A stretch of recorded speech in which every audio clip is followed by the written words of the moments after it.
दोस्तों, तो मैं आपका स्वागत करता हूं अपने YouTube चैनल इंदौर की पाठशाला पर। और आज हम पढ़ने वाले हैं क्लास 12 के अकाउंट्स के लिए बहुत इंपॉर्टेंट पोर्शन, जो 32 नंबर के आपके ऑब्जेक्टिव आने वाले हैं वो। तो जल्दी से शुरू करने के पहले चैनल को लाइक कर दें और कमेंट करके ज़रूर बताएं कि आपको वीडियो कैसी लगी, और अपने दोस्तों में ज़रूर शेयर कीजिए दोस्तों, क्योंकि अकाउंट का पेपर आपका लास्ट होने वाला है और इस पेपर को बहुत अच्छा करना है हमको। उसका एक ही तरीका है कि आप अकाउंट्स के ऑब्जेक्टिव जितनी जल्दी सही करेंगे और जल्दी समझ लेंगे तो आपको बाकी आगे के पेपर में भी बहुत अच्छे मार्क्स मिलेंगे। और इसके बाद आपके लिए एक न्यूमेरिकल की वीडियो और लेकर आने वाले हैं हम कल।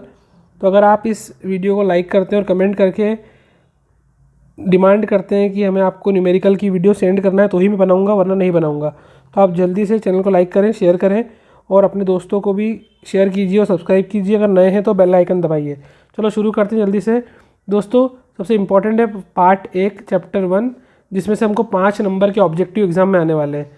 सबसे इम्पॉर्टेंट बात ध्यान रखिएगा, इसे हम स्टार्टिंग से करने के पहले बता दूं कि चैप्टर का नाम है लाभ अलाभकारी संस्थाओं के लेखांकन, मतलब accounting for not for profit organisation. ठीक है, नॉट फॉर प्रॉफिट ऑर्गेनाइजेशन, जैसे इसका नाम है नॉट फॉर प्रॉफिट, लाभ न कमाने वाली संस्थाएं।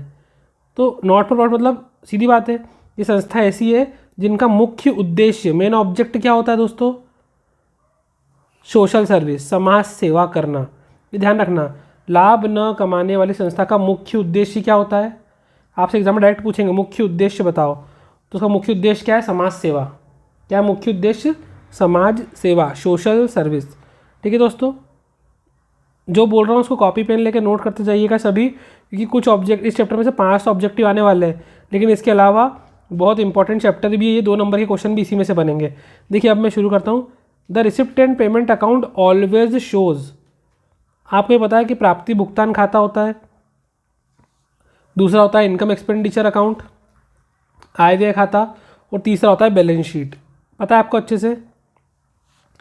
तो ध्यान रखिएगा, जो रिसिप्ट पेमेंट अकाउंट है वो हमेशा क्या दिखाता है, क्या दर्शाता है? तो अगर आपने रिसिप्ट पेमेंट अकाउंट बनाया होगा तो आप देखते हैं कि सबसे पहले हम उसमें लिखते हैं ओपनिंग बैलेंस। ठीक है, इसके बाद जितना भी रिसिप्ट मिला है, जो हमको प्राप्त हुआ उसको लिख देते हैं, जितनी पेमेंट होती है उसको लिख देते हैं, और लास्ट में ओपनिंग में से जो भी पेमेंट है रिसिप्ट में से माइनस कर देते हैं, तो हमारा क्लोजिंग बैलेंस निकल जाता है दोस्तों, है ना। तो क्लोजिंग बैलेंस क्या होता है? क्रेडिट होता है कि डेबिट होता है कि सरप्लस के डेफिसिट क्या होता है? तो ध्यान रखना, सरप्लस और डेफिसिट तो इनकम एक्सपेंडिचर अकाउंट में आता है, तो पहले ही कैंसिल हो गया। अब बचा क्रेडिट बैलेंस या डेबिट बैलेंस। तो ज़रा बताओ कि रिसिप्ट पेमेंट अकाउंट का बैलेंस कौन सा होता है? प्राप्ति भुगतान खाते का शेष क्या होता है? जल्दी से, इस चैप्टर फर्स्ट सभी ने पढ़ा होगा, इतना सबको आता होगा, और अगर नहीं भी पढ़ा है तो थोड़ा दिमाग लगा के बोल सकते हो, इसमें डिफरेंस भी याद करा है, उसको भी पता होगा। जल्दी से दोस्तों ध्यान रखिएगा, इसका आंसर है हमारा डेबिट बैलेंस। ठीक है, डेबिट बैलेंस होता है, याद रहेगा ये। अगला देखिए, income and expenditure account show a balance of. अब इनकम और एक्सपेंडिचर अकाउंट जो होता है, आय व्यय खाता होता है, उसका अंतिम शेष या बैलेंस क्या होता है? तो या तो सरप्लस होगा या डेफिसिट होगा दोस्तों। मतलब सरप्लस को क्या बोलते हैं? या तो अपने को बचत होगी या फिर डेफिसिट मतलब घाटा होगा। ठीक है, या तो बचत होती है या घाटा होता है। थर्ड प्रश्न पर देखते हैं, सब्सक्रिप्शन रिसीव्ड इन एडवांस। आपको चंदा मिला है, वो भी कैसा मिला? एडवांस। ठीक है, जब भी कोई चीज़ एडवांस मिलती है तो क्या होती है दोस्तों? हमारी लाइबिलिटी होती है। ये देखो, आपको पहले से एडवांस मिल गया है कोई चीज़, अगर एडवांस मिलेगा तो क्या होगा? लाइबिलिटी। उसको क्या बोलेंगे अपन? अपना दायित्व। क्या बोलते हैं उसको? अपना दायित्व। कोई चीज़ अपने को एडवांस मिलती है उसको अपन दायित्व बोलते हैं। ठीक है, बढ़ते हैं अगले प्रश्न पे। देखिए, not for profit organisation prepared. Not for profit organisation क्या बनाती है दोस्तों इनमें से? तो इनमें से बनाती है इनकम एक्सपेंडिचर अकाउंट, और क्या बनाती है? रिसिप्ट पेमेंट अकाउंट, और क्या बनाती है? Balance sheet. बस, इसके अलावा P&L नहीं बनता, मैन्युफैक्चरिंग नहीं बनता, ट्रेडिंग अकाउंट नहीं बनता। सिर्फ कौन सा अकाउंट बनता है? तो लाभ न कौन सा बनाती है? कौन सा खाता बनाती है? सिर्फ आय व्यय खाता और प्राप्ति भुगतान खाता। अगला है income and expenditure account records transaction on off. जो आय व्यय खाता होता है उसमें किस प्रकार के ट्रांजेक्शन होते हैं, मतलब किस प्रकार के एंट्री करते हैं वो ध्यान रखना। उसमें रेवेन्यू नेचर के आइटम आते हैं, सिर्फ रेवेन्यू आइटम्स ओनली। सिर्फ उसमें कौन सी मदें आती हैं दोस्तों? रेवेन्यू आइटम्स मतलब आगमगत, हिंदी मीडियम वालों के लिए बोलना पड़ रहा है तो ध्यान रखने का, उसमें आगमगत मदें आती है दोस्तों। ठीक है, बढ़ते हैं अगले प्रश्न पे। देखिए दोस्तों, अगला प्रश्न है हमारे सामने जल्दी से। The closing balance of recipient payment account, कौन सा balance? Closing balance. Closing balance को बोलते हैं अंतिम शेष। वो कौन सा अकाउंट का? रिसिप्ट पेमेंट अकाउंट का। प्राप्ति भुगतान खाते का अंतिम शेष क्या दिखाता है? ध्यान रखना, हमेशा दिखाता है क्लोजिंग कैश और बैंक बैलेंस। मतलब जब भी आप प्राप्ति भुगतान खाता बनाएंगे, रिसिप्ट पेमेंट अकाउंट बनाएंगे, तो अंत में क्या बचेगा?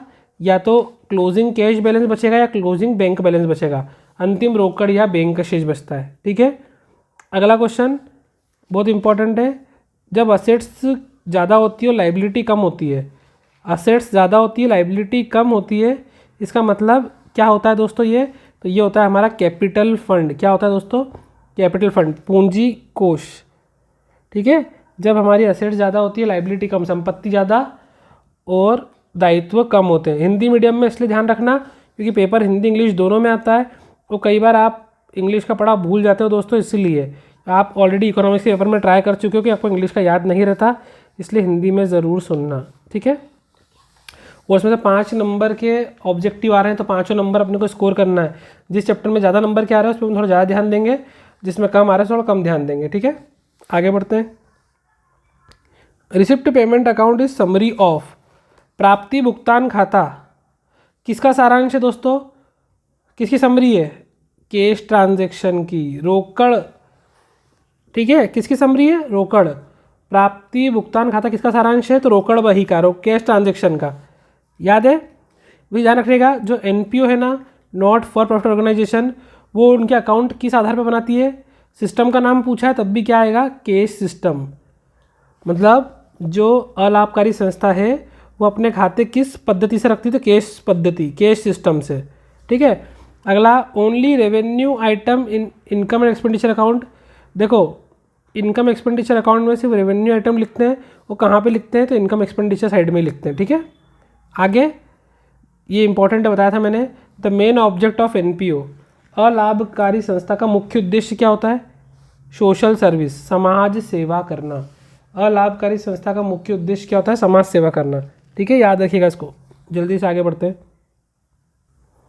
देखिए, ये ऑब्जेक्टिव तीसरी बार आ गया कि आय व्यय खाते में कौन सी मदें शामिल करते हैं? तो आगमगत मदें शामिल करते हैं। आगमगत याद रखना, रेवेन्यू आइटम शो करते हैं इनकम एक्सपेंडिचर अकाउंट में। मतलब ये वेरी इंपॉर्टेंट हो गया दोस्तों, 2-3 बार पूछ चुके हैं ना, इसलिए ध्यान रखना, ये बहुत ही अच्छे से बहुत बार पूछ चुके हैं ये। अच्छा, क्वेश्चन में बोला है एंट्रेंस फीस को अपन पेमेंट में लिखते हैं क्या? नहीं। देखो, एंट्रेंस फीस जो है वो तो उनकी आय का साधन है ना, उसको रिसिप्ट में लिखेंगे। ध्यान रखना, अपने को ही अपने आप को लेकर नहीं देखना है, अपने को ही देखना है कि जो कंपनी है ना वो एनपीओ है, मतलब कोई भी बैंक, कोई भी मंदिर है, मस्जिद है या स्कूल है, तो वहाँ पे जो एंट्री फीस लगती है उनके लिए तो प्राप्ति है ना, रिसिप्ट है ना वो तो एंट्रेंस फीस जो होती है, मतलब एंट्रेंस फीस को क्या बोलते हैं अपन? प्रवेश शुल्क। तो प्रवेश शुल्क जो है वो कैसा, मतलब क्या है वो? तो प्राप्ति है अपने लिए। ठीक है, बाकी तो आप ध्यान रखिएगा। आउटस्टैंडिंग एक्सपेक्ट को एडजस्ट करते हैं बिल्कुल, इतना खास नहीं, पर ये ध्यान रखिएगा। हाँ, जो स्पेशल फंड होते हैं दोस्तों, स्पेशल फंड को बोलते हैं विशेष कोष। तो स्पेशल फंड जो होते हैं वो किस प्रकृति के होते हैं, किस नेचर के होते हैं? तो वो कैपिटल नेचर के होते हैं। बहुत इंपॉर्टेंट है रखना, कोई भी स्पेशल कोष बनाते हैं ना, स्पेशल फंड, तो हमेशा कैपिटल नेचर के होते हैं। ठीक है, ध्यान रखना, जो भी एडजस्टमेंट करना हो, जितने भी आपको समायोजन करना हो, वो कौन से खाते में होते हैं? तो जितने भी समायोजन होते हैं ना, वो होते हैं इनकम एक्सपेंडिचर अकाउंट, आय व्यय खाते में होते हैं। कोई भी एडजस्टमेंट हो, इसलिए रिसिप्ट पेमेंट अकाउंट में कोई भी एडजस्टमेंट हम नहीं करते हैं, ये बात सही है। ठीक है, अब उन्होंने पूछा कि income expenditure account personal account है, बिल्कुल गलत। आय व्यय खाता जो है वो कौन सा अकाउंट है? वो है नॉमिनल। कौन सा है? Nominal account. ठीक है, पर्सनल अकाउंट नहीं, नॉमिनल अकाउंट है, नाम मात्र का खाता, याद रहेगा ये। वो बैलेंस शीट प्रिपेयर्ड करते हैं रिसिप्ट पेमेंट अकाउंट के बेस पे नहीं, बैलेंस शीट काय के आधार पर बनाते हैं? इनकम एक्सपेंडिचर अकाउंट के आधार पर बनाते हैं। देखो, जो बता रहा हूँ इसको अच्छे से समझना और याद रखना, क्योंकि पेपर में बहुत बहुत इंपॉर्टेंट है। 5 नंबर पूरे एक बार में आप इसमें से स्कोर कर सकते हो। जो समझा रहा हूँ ध्यान रखना। प्राप्ति भुगतान खाता जो है वो कौन से प्रकृति का है? तो वो रियल अकाउंट होता है दोस्तों, रियल अकाउंट, वास्तविक खाता। और आय व्यय खाता कौन सा होता है? नॉमिनल अकाउंट, मतलब नाम मात्र का खाता। ये अच्छे से दिमाग में रखना, पेपर में आएगा आपको ये। इसके अलावा आपसे ये भी पूछेंगे कि इनकम एक्सपेंडिचर अकाउंट किसके बेस पे बनाते हैं। तो इनकम एक्सपेंडिचर अकाउंट बनाते हैं बेटा किसके बेस पे बनाते हैं, रिसिप्ट एंड पेमेंट अकाउंट के। मतलब आय व्यय खाता किसके आधार पे बनाते हैं, प्राप्ति भुगतान खाते के आधार पे बनाते हैं, याद रहेगा ये। इसके अलावा ध्यान रखना कि इनकम एक्सपेंडिचर अकाउंट जो होती है उसके तो सिर्फ रेवेन्यू आइटम आते हैं, मतलब सिर्फ आगमगत मजे आती है। लेकिन जो प्राप्ति भुगतान खाता होता है मतलब रिसिप्ट पेमेंट अकाउंट होता है, उसमें आगमगत और पूंजीगत दोनों मजे आती हैं। मतलब रेवेन्यू आइटम भी आते हैं और कैपिटल आइटम भी आते हैं। ठीक है, आई होप समझ में आ गया होगा। आगे बढ़ते हैं। अब देखो ये रिपीट है। Closing balance receipt payment account का क्या दिखाता है, अपन ने पढ़ा है प्राप्ति भुगतान खाते का अंतिम शेष का दिखाता है, तो क्लोजिंग कैश और बैंक बैलेंस दिखाता है। ये भी इंपॉर्टेंट है, बहुत बार पेपर में पूछ चुके हैं, ध्यान रखना, कभी भी कंफ्यूज मत होना इसमें। अगला उन्होंने पूछा है बैलेंस शीट बनाने के पहले अपन क्या निकालते हैं, तो ओपनिंग कैपिटल निकालते हैं। बैलेंस शीट बनाने के पहले क्या निकालते हैं दोस्तों, ओपनिंग कैपिटल, है ना। इसको बोलते हैं अंतिम चिट्ठा बनाने के पहले क्या निकाला जाता है या क्या याद किया जाता है, तो हम निकालते हैं प्रारंभिक पूंजी, ओपनिंग कैपिटल। ठीक है, अगला भी इंपॉर्टेंट है, the major source of NPO not for profit organisation जो होती है ना बेटा, इनका मुख्य सोर्स क्या होता है, सब्सक्रिप्शन, मतलब चंदा। मतलब इनको मेन आय कैसे चंदे से होती है ना बेटा, मंदिर वाले होते हैं तो मंदिर वालों को मेन आय कैसे होती है, चंदे से होती है। चंदे को बोलते हैं सब्सक्रिप्शन और हिंदी में बोलते हैं चंदा। ठीक है, अच्छा यहाँ पर ने ऊपर पढ़ा था कि जैसे जो मंदिर मस्जिद होते हैं इनका मेन उद्देश्य क्या होता है दोस्तों, सर्विस मोटिव, समाज सेवा करना। ठीक है, फिफ्थ वाला बहुत इंपॉर्टेंट है, item not recorded in receipt payment account. ऐसे कौन सा आइटम है जो प्राप्ति भुगतान खाते में नहीं लिखते हैं, तो इसमें आएगा नॉन कैश आइटम, गैर रोकड़ मद। मतलब जो कैश आइटम होंगे उन्हीं को लिखेंगे, जो नॉन कैश आइटम होंगे उनको छोड़ देंगे। तो ऐसी कौन सी मदें हैं जिनको प्राप्ति भुगतान खाते में शामिल नहीं करते, तो उसका आएगा नॉन कैश आइटम, गैर रोकड़ मदें। ठीक है, और देखो ये क्वेश्चन मैंने बताया था ऊपर, by which account help income expenditure account is prepared, किस खाते की मदद से, किस खाते की मदद से इनकम एक्सपेंडिचर अकाउंट मतलब आय व्यय खाता बनाया जाता है, तो उसका आंसर है रिसिप्ट पेमेंट अकाउंट, प्राप्ति भुगतान खाते की सहायता से बनाया जाता है। आगे बढ़ते हैं दोस्तों जल्दी से अपन। चलिए दोस्तों देखिए हम बढ़ते हैं हमारे सेकंड चैप्टर की तरफ। फर्स्ट चैप्टर के जितने इंपॉर्टेंट थे मैंने बता दिए हैं, हिंदी मीडियम वाले बच्चे उसको नोट करते चलें और इंग्लिश मीडियम वाले बच्चे थोड़ा ध्यान रखें, क्योंकि एग्ज़ाम में आपको आने वाला है, कॉपी लेकर बैठिएगा। मैं फिर वार्निंग दे रहा हूँ आपको, और आपको एक अच्छी ट्रिक बताने वाला हूँ, ध्यान रखिएगा। सेकंड चैप्टर में से भी 4 नंबर के ऑब्जेक्टिव आने वाले हैं। इसका मतलब अगर आपने 2 चैप्टर ठीक से कर लिए तो 9 नंबर के ऑब्जेक्टिव आपको इन 2 चैप्टर में से ही आ जाएंगे। देखिए, in the absence of agreement, जब साझेदारी संलेख का अभाव होता है, ध्यान रखना, इन अब्सेंस ऑफ एग्रीमेंट लिखा है ना, मतलब साझेदारी संलेख नहीं है, तो इंटरेस्ट ऑन लोन, ऋण पर ब्याज कितना दिया जाता है दोस्तों, सबको पता है कितना दिया जाता है, 6% पर एनम, 6% वार्षिक दर से, 6% पर एनम। काय पे देंगे दोस्तों, इंटरेस्ट ऑन लोन, ध्यान रखना आपको सिर्फ लोन पर देना है, इसके अलावा इंटरेस्ट ऑन कैपिटल आए तो आपको बिल्कुल ब्याज नहीं देना है। इंटरेस्ट ऑन ड्राइंग आता है तब भी आपको ब्याज नहीं देना है। अगर लोन का बोलेंगे, ऋण का बोलेंगे, लोन लिखा है तो 6% वार्षिक दर से ब्याज देना है, 6% वार्षिक दर से ब्याज देना है, मतलब 6% पर एनम। लेकिन अगर इसके अलावा इंटरेस्ट ऑन लोन का कैपिटल दिया है या ड्राइंग दिया है और अगर एग्रीमेंट नहीं है, एब्सेंस है मतलब नहीं होना, तो फिर आपको उस पर कोई ब्याज नहीं देना है। ठीक है, आगे बढ़ते हैं जल्दी से। देखिए, if the date of drawing of partner not given, अगर हमको आहरण की तिथि नहीं दी हुई है, आहरण की तिथि ज्ञात ना होने पर, if the date of drawing of partner is not given, तो ब्याज कितने समय का दिया जाता है, calculate the period of interest. ध्यान रखना, पीरियड पूछा उन्होंने, मतलब आपसे समय पूछा है कि ब्याज कितने समय के लिए देंगे, तो ब्याज देंगे दोस्तों 6 महीने का। कितने का देंगे, 6 महीने का। अगर आपको ड्राइंग की डेट नहीं पता, if the date of drawing are not given, समझ रहे हो क्या बोल रहा हूँ मैं, ड्राइंग की डेट नहीं दी हुई है तो आपको 6 महीने का ब्याज देना है। कितने का, 6 महीने का। ठीक है, आगे बढ़ते हैं। देखिए जल्दी देखते हैं।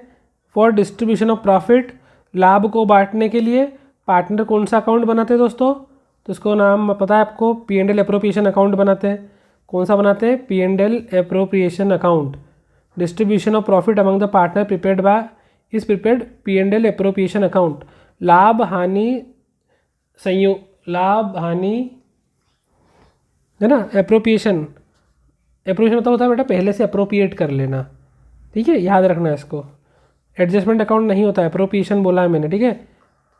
आगे बढ़ते हैं। इंटरेस्ट ऑन ड्राइंग, ये इंपॉर्टेंट है दोस्तों, जब मैं बताने वाला हूँ ये बहुत इंपॉर्टेंट है। इसके फर्स्ट और सेकंड भी इंपॉर्टेंट थे, थर्ड इतना इंपॉर्टेंट नहीं, पर फोर्थ वाला बहुत इंपॉर्टेंट है।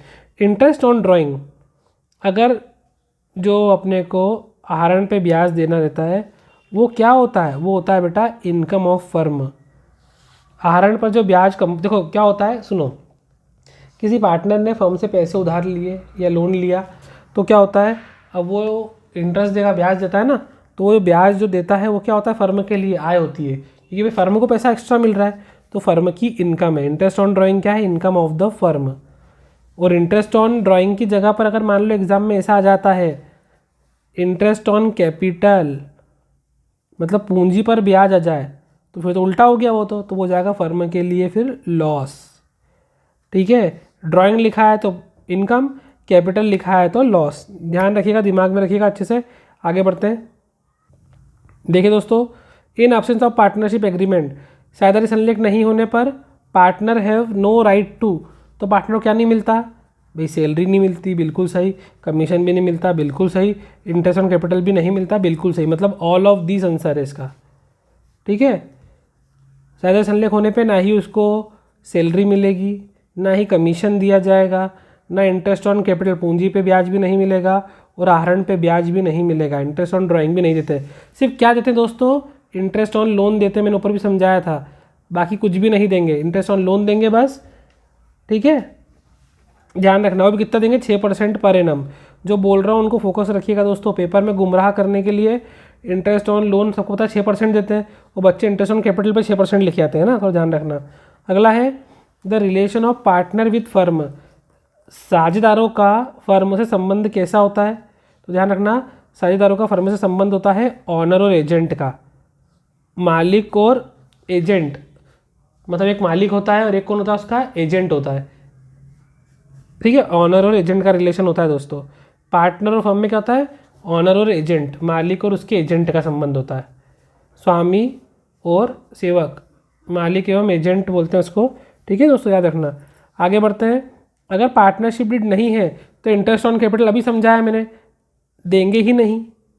बच्चे यहाँ पर 6% लिख के आ जाते हैं, जो गलत हो जाता है।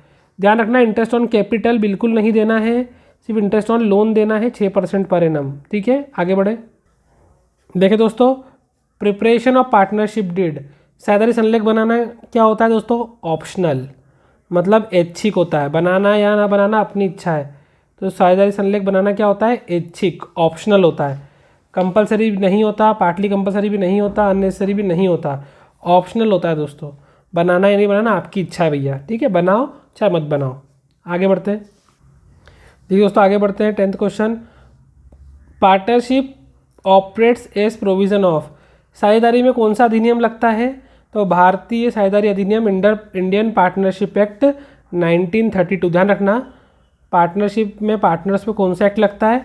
तो इंडियन पार्टनरशिप एक्ट 1932, 1932 लगता है। इंपॉर्टेंट, ध्यान रखना। अब मैं बोल रहा हूँ, जब देखो साझेदारी संलेख नहीं होता ना, पार्टनरशिप डीड नहीं होती, तो कौन कौन से नियम लगते हैं? ध्यान से सुनो, नोट करो।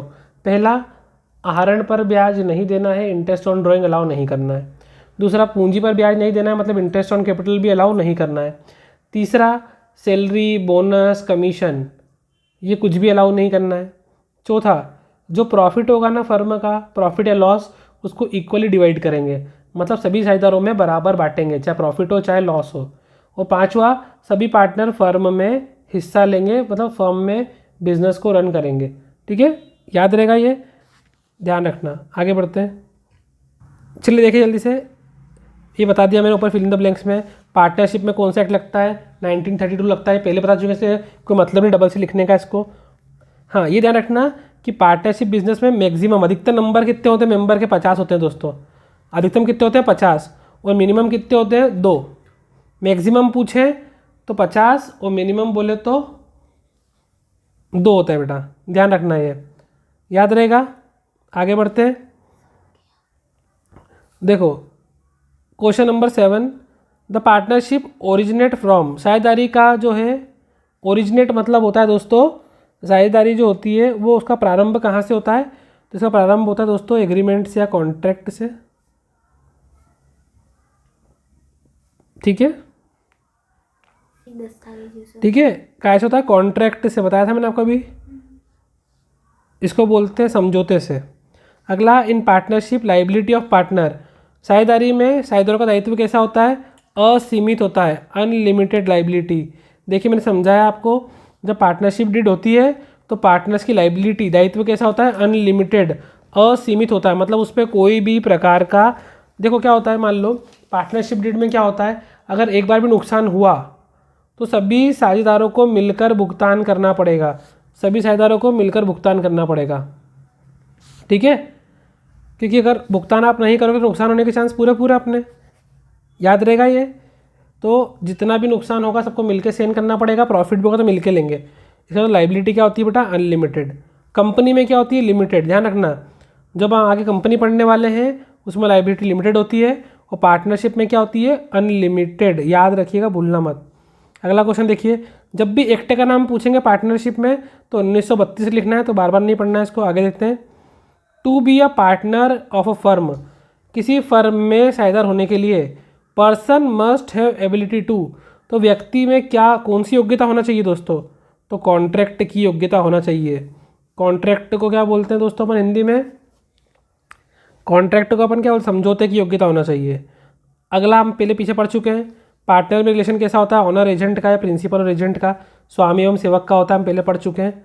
ऑनर और एजेंट का, प्रिंसिपल की जगह आप ऑनर एजेंट भी लिख सकते हो दोस्तों, तो कंफ्यूज नहीं होना है, अच्छे से पढ़ना है, आप आसानी से ये कर लोगे और बहुत आसानी से पेपर बहुत अच्छा जाएगा। ध्यान रखना, पार्टनरशिप का रजिस्ट्रेशन क्या होता है बेटा, ऑप्शनल, कंपलसरी नहीं होता है, करना नहीं करना आपके हाथ में। ठीक है, तो इसीलिए भूलना मत, जो हमने पीछे भी ऑब्जेक्टिव पढ़े उनको वापस से आप एक बार देखना, तो आप भूलोगे नहीं दोस्तों, ध्यान रखना। अच्छा, इसमें एक फिक्स्ड मेथड, फ्लक्चुएटिंग मेथड भी है, तो फ्लक्चुएटिंग मेथड में क्या होता है दोस्तों, जो क्लोजिंग बैलेंस है हमेशा चेंज होता रहता है। फ्लक्चुएटिंग मेथड में क्लोजिंग बैलेंस क्या होता है, बदलता रहता है, मतलब परिवर्तनशील पूंजी खाते का शेष जो है वो हमेशा बदलता रहता है। आपने डिफरेंस में पढ़ा होगा ना ये, कि फ्लक्चुएटिंग खाते का शेष हमेशा बदलता रहता है। ठीक है, याद रहेगा, ध्यान रखिएगा। फ्लक्चुएटिंग कैपिटल मेथड, परिवर्तनशील खाते में कैपिटल अकाउंट क्या होता है, एवरी ईयर बदलता रहता है, आर चेंज्ड। आपको ये हिंदी मीडियम में भी सुन के रखना, क्योंकि पेपर हिंदी इंग्लिश दोनों में आता है, वहाँ गलती नहीं होगी। आगे बढ़ते हैं, देखिए दोस्तों, मैच द पेज जल्दी से। रिटर्न पार्टनरशिप डीड, एक लिखित साझेदारी संलेख कैसा होता है दोस्तों, उसको बोलते हैं अपन पार्टनरशिप एग्रीमेंट, साझेदारी समझौता। करंट अकाउंट जो होता है दोस्तों, चालू खाता जो होता है, करंट अकाउंट जो होता है वो क्या होता है, कब खोलते हैं, वो फिक्स्ड कैपिटल अकाउंट में खोलते हैं चालू खाता, मैंने पढ़ा था आपको, फिक्स्ड कैपिटल अकाउंट में खोला जाता है चालू खाता। ठीक है, फिर डेबिट टू कैपिटल अकाउंट, किसको अपन पूंजी खाते में डेबिट करते हैं, डेबिट किसको करते हैं दोस्तों, ध्यान रखना, इंटरेस्ट ऑन ड्राइंग को डेबिट करते हैं और इंटरेस्ट ऑन कैपिटल को क्रेडिट करते हैं। पास्ट एडजस्टमेंट, समायोजन कहाँ पे होता है, समायोजन को दोस्तों अपन क्या बोल सकते हो, रेक्टिफिकेशन। ठीक है, उसको बोलते हैं भूल सुधार करना, रेक्टिफाई कर लेना। वो पांचवा है डिविजिबल प्रॉफिट, मतलब जो बांटने योग्य लाभ है वो कहाँ जाता है, P&L अप्रोप्रिएशन अकाउंट में जाता है। ठीक है, मैच द पेयर ध्यान रखना, इंपॉर्टेंट थी इसलिए बता दी। चलो देखिए दोस्तों, वन वर्ड पे आते हैं जल्दी से। देखिए किसी पार्टनर को अगर अपन गारंटी देते हैं ना कि तुमको मिनिमम इतना प्रॉफिट तो होगा ही होगा, मतलब उसको अगर लाभ की, न्यूनतम लाभ की गारंटी दे दें तो उसको बोलते हैं गारंटी ऑफ प्रॉफिट। जैसे A has given guarantee to B, A ने भी को गारंटी दी काय की, कि ही विल गेट मिनिमम 25,000, कि उसको कम से कम 25,000 रुपये मिलेंगे। तो ये क्या होता है दोस्तों, ये होता है गारंटी ऑफ प्रॉफिट, ध्यान रखना। अगला क्वेश्चन में देखो उन्होंने क्या बोला है, 100 रुपये पार्टनर है और बिना किसी एग्रीमेंट के, विदाउट एनी एग्रीमेंट, बिना समझौते के, वाई ने 18,000 रुपये एडवांस लिए, तो भाई कितना इंटरेस्ट मिलेगा, लोन हो गया ना, तो लोन में कितना मिलता है, 6% मिलता है। एडवांस मतलब क्या था, लोन लेना होता है ना एडवांस, तो कितना मिलेगा, 6% पर एनम। थर्ड वाला बहुत इंपॉर्टेंट है दोस्तों, अच्छे से पढ़िएगा इसको।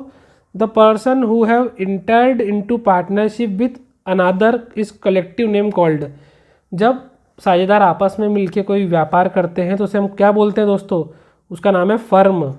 क्या नाम है दोस्तों, फर्म। ये ध्यान रखना, जब पार्टनर दूसरे से मिलके एक बिजनेस शुरू करते हैं तो उसको हम क्या बोलते हैं, फर्म। ठीक है, जल्दी से, जिस कैपिटल अकाउंट का शेष बदलता रहता है, हर साल चेंज होगा, क्या नाम है उसका, फ्लक्चुएटिंग कैपिटल अकाउंट। और जिसका चेंज नहीं होता वो फिक्स कैपिटल अकाउंट। ठीक है, तो ये हमारा सेकंड चैप्टर भी दोस्तों कंप्लीट हो चुका है। जल्दी देखिए दोस्तों, चैप्टर 3 के अंदर अपन देखते हैं, सबसे स्टार्टिंग करते हैं। रिकॉन्स्टिट्यूशन ऑफ पार्टनरशिप इज़, साझेदारी का जो है रिकॉन्स्टिट्यूशन, मतलब जो साझेदारी का जो रिकॉन्स्टिट्यूशन को क्या बोलते हैं दोस्तों, साझेदारी का पुनर्गठन। तो पुनर्गठन जो होता है रिकॉन्स्टिट्यूशन, तो उसका मतलब क्या होता है, change in profit sharing ratio of partner. साझेदारों के मध्य में जो भी लाभानुपात बदलता है उसको बोलते हैं अपन रिकॉन्स्टिट्यूशन ऑफ फर्म। याद रखिएगा, चैप्टर 3 और 4 किताब के हिसाब से अगर देखूँ मैं तो 3 और 4 चैप्टर हैं, वो परीक्षा बोर्ड या देखूँ इकाई के हिसाब से तो इसमें इकाई 3 के अंदर पढ़ रहे हैं, जिसमें से कितने नंबर के ऑब्जेक्टिव आने वाले हैं दोस्तों, तो इसमें से भी 4 नंबर के ऑब्जेक्टिव आने वाले हैं, 2 चैप्टर मिला के। देखते हैं जल्दी से आगे। At the time of change in profit sharing ratio, जब साझेदारों के लाभ में परिवर्तन होता है तो रिजर्व को अपन किस खाते में बांटेंगे दोस्तों, ध्यान रखना, हमेशा ओल्ड रेशो में बांटेंगे। क्योंकि देखो जब चेंज हो रहा है ना, तो चेंज होने के पहले रिजर्व पहले बनेगा और चेंज बाद में होगा। तो रिजर्व जब भी बनाते हैं तो जो भी अपन रिजर्व बना के रखेंगे उसको पुराने अनुपात में बांटेंगे, ओल्ड रेशो में बांटते हैं, न्यू में नहीं बांटते। चाहे कोई रिजर्व हो चाहे प्रॉफिट हो, चेंज होने के पहले बांट देते हैं उसको ओल्ड रेशो में। ठीक है, आगे बढ़ते हैं। देखिए दोस्तों, the result of change in profit sharing ratio of existing partner, जब जो पार्टनर पहले से ही हमारे फर्म में मौजूद थे, मतलब एग्जिस्टिंग पार्टनर थे, जब उनका प्रॉफिट रेशो चेंज होता है ना, जिसको नया पार्टनर आ जाता है तो उनका रेशो चेंज हो जाता है। जब रेशो चेंज होगा इसका मतलब क्या हुआ, उनका रेशो डिक्रीज हो जाएगा, पहले से कम हो जाएगा। ऑफ सेक्रीफाइंग पार्टनर, जो पार्टनर सेक्रीफाई करेगा उसका हिस्सा पहले से कम हो जाता है। पता है सबको ये तो, अच्छे से दिमाग भी लगाना है तो, कि अगर नया पार्टनर आएगा या कुछ भी होगा तो पुराने पार्टनर जो सेक्रीफाई करेंगे अपना हिस्सा उसको देंगे, तो उनका अनुपात पहले से कम हो जाता है। ठीक है, 5th क्वेश्चन देखो, valuation of goodwill is necessary at the time of, ख्याति का मूल्यांकन कब जरूरी है, change in profit sharing ratio. फिर वही आ गया लाभानुपात के समय पे जो परिवर्तन होता है उस समय पे। ठीक है दोस्तों, अब इसमें फर्स्ट वाला इंपॉर्टेंट है दोस्तों, ध्यान से देखिएगा। Gaining ratio is that ratio in which share of profit is, gaining ratio क्या होता है, लाभ अनुपात क्या होता है, तो गेनिंग रेशो जो होता है लाभ प्राप्ति अनुपात, वो अनुपात होता है दोस्तों जहाँ पर प्रॉफिट पहले से इंक्रीज हो जाता है, बढ़ जाता है। नाम में लिखा है ना गेनिंग, मतलब पहले से बढ़ जाएगा। तो सेक्रीफाइंग रेशो में क्या होता है, डिक्रीज हो जाता है, पहले से कम हो जाता है। गेनिंग पार्टनर सेक्रीफाइंग पार्टनर को क्या करता है, कंपनसेट करता है, क्षति पूर्ति करता है, कंपनसेट। ये बहुत इंपॉर्टेंट है, वेरी वेरी इंपॉर्टेंट। ये दोनों फिल इन द ब्लैंक्स, इस चैप्टर से फिल इन द ब्लैंक्स आने के चांस ज़्यादा है, तो दोनों बहुत इंपॉर्टेंट है। तीसरा भी इंपॉर्टेंट है, चौथा भी और पांचवा भी, क्योंकि इस चैप्टर में से फिल इन द ब्लैंक्स ही पूछने के चांस है। 1 वर्ड तो कम है या MCQ भी कम है, लेकिन इसके अंदर फिल इन द ब्लैंक्स आने के बहुत बहुत ज़्यादा चांस है।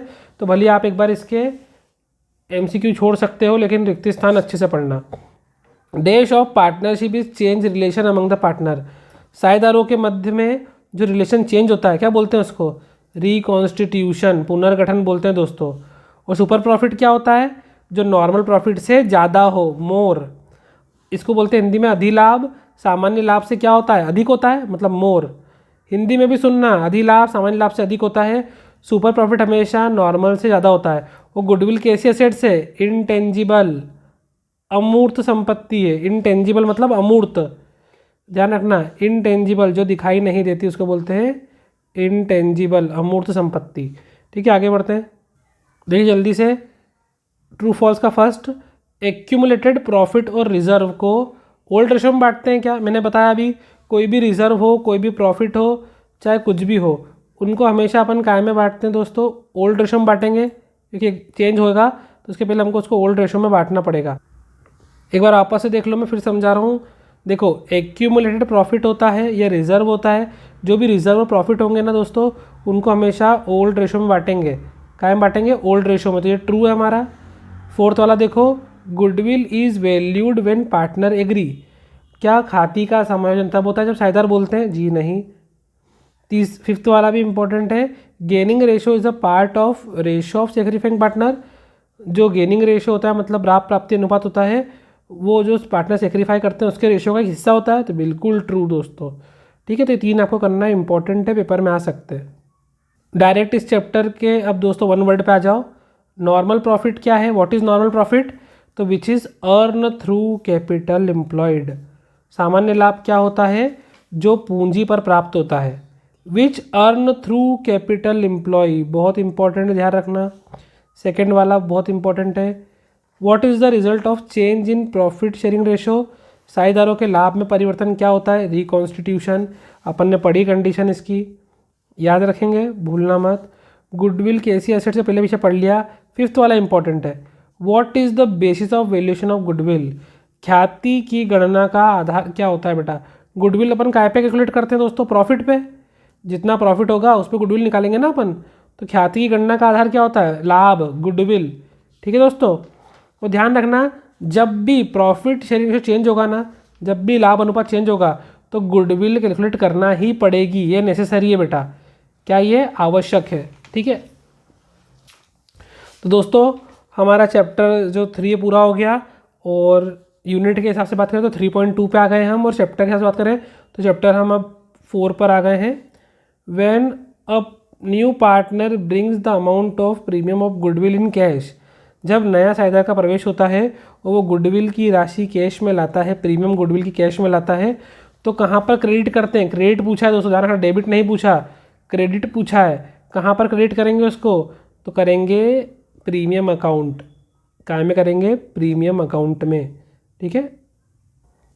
जल्दी देखो अगला प्रश्न, लॉस ऑन रिवोल्यूशन अकाउंट, जब पुनर्मूल्यांकन खाते में जो हानि होती है उसको अपन कहाँ पर लिखते हैं दोस्तों?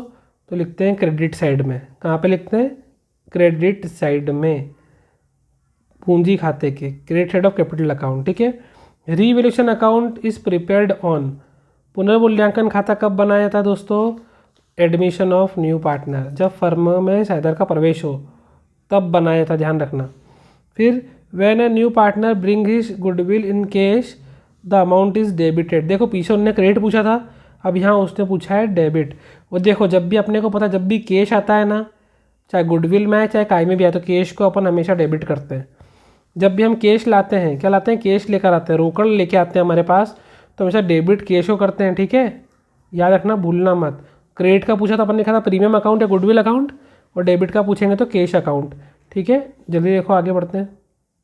देखो मैंने भी समझाया था आपको, प्रॉफिट रिवोल्यूशन पे होता है तो कौन से रेशो में बांटेंगे? तो ओल्ड रेशो में। काय में बांटेंगे इसको? ओल्ड रेशो में। पुनर्मूल्यांकन पे जो भी लाभ होगा उसको पुराने अनुपात में बांटेंगे। प्रॉफिट ऑन रिवोल्यूशन हमेशा ओल्ड रेशो में, चाहे रिजर्व हो उसको ओल्ड रेशो में, एक्यूमुलेटेड प्रॉफिट हो ओल्ड रेशो में, याद रखना, भूलना मत। अब when old ratio is deducted from new ratio, question में क्या बोला है?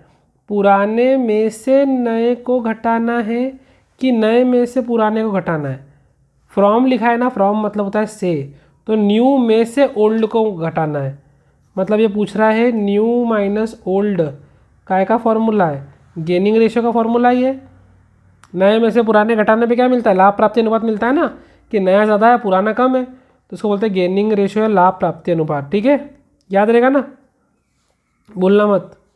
और अनडिस्ट्रीब्यूटेड लॉस और रिजर्व, मान लो कोई ऐसा लाभ हानि है जो आपने अभी डिस्ट्रीब्यूट नहीं करा है, डिस्ट्रीब्यूट करना बचा है, बांटना बचा है, अविभाजित है, तो उसको काय में ट्रांसफर करेंगे?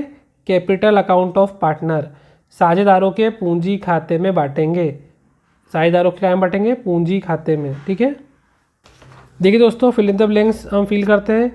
न्यू माइनस ओल्ड क्या होता है? अपन ने पढ़ा गेनिंग रेशो होता है। नए में से पुराना घटाओ तो गेनिंग रेशो, पुराने में से नया घटाओ तो सेक्रीफाई रेशो, मतलब त्याग अनुपात।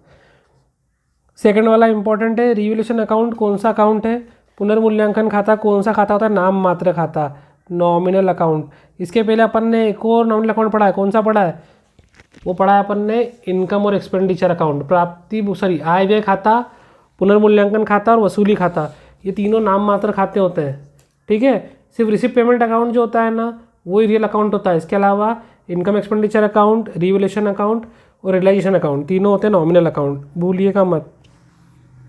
अगला ध्यान रखिए यहाँ पे 5th वाला, डिक्रीज इन लाइबिलिटी। अगर दायित्व में कमी हो जाए, भाई लाइबिलिटी कम हो जाए, मतलब जिसको पैसे देना हो कम देना पड़े, तो ये क्या होगा हमारे लिए, ये हमारे लिए होगा प्रॉफिट। दायित्व में कमी आना फर्म के लिए क्या है, लाभ है ना दोस्तों। दायित्व में कमी आना फर्म के लिए क्या है, लाभ है। Decrease in liability is profit of the firm. और 6th वाला देखो, when changed figure of assets and liability are not shown. जब भी आप रिलेशन अकाउंट बनाते हो और चेंज फिगर नहीं दिखाते हो, मतलब चेंज फिगर को नहीं दिखाओगे तो कौन सा खाता बनाते हैं, उसको बनाते हैं मेमोरेंडम रिवैल्यूएशन अकाउंट। स्मरणार्थ पुनर्मूल्यांकन खाता, कौन सा, स्मरणार्थ पुनर्मूल्यांकन खाता, मेमोरेंडम रिवैल्यूएशन अकाउंट। कब बनाएंगे, जब असेट्स और लाइबिलिटी की वैल्यू चेंज करी हुई नहीं दिखाते हो, पुरानी वैल्यू दिखाएंगे तब।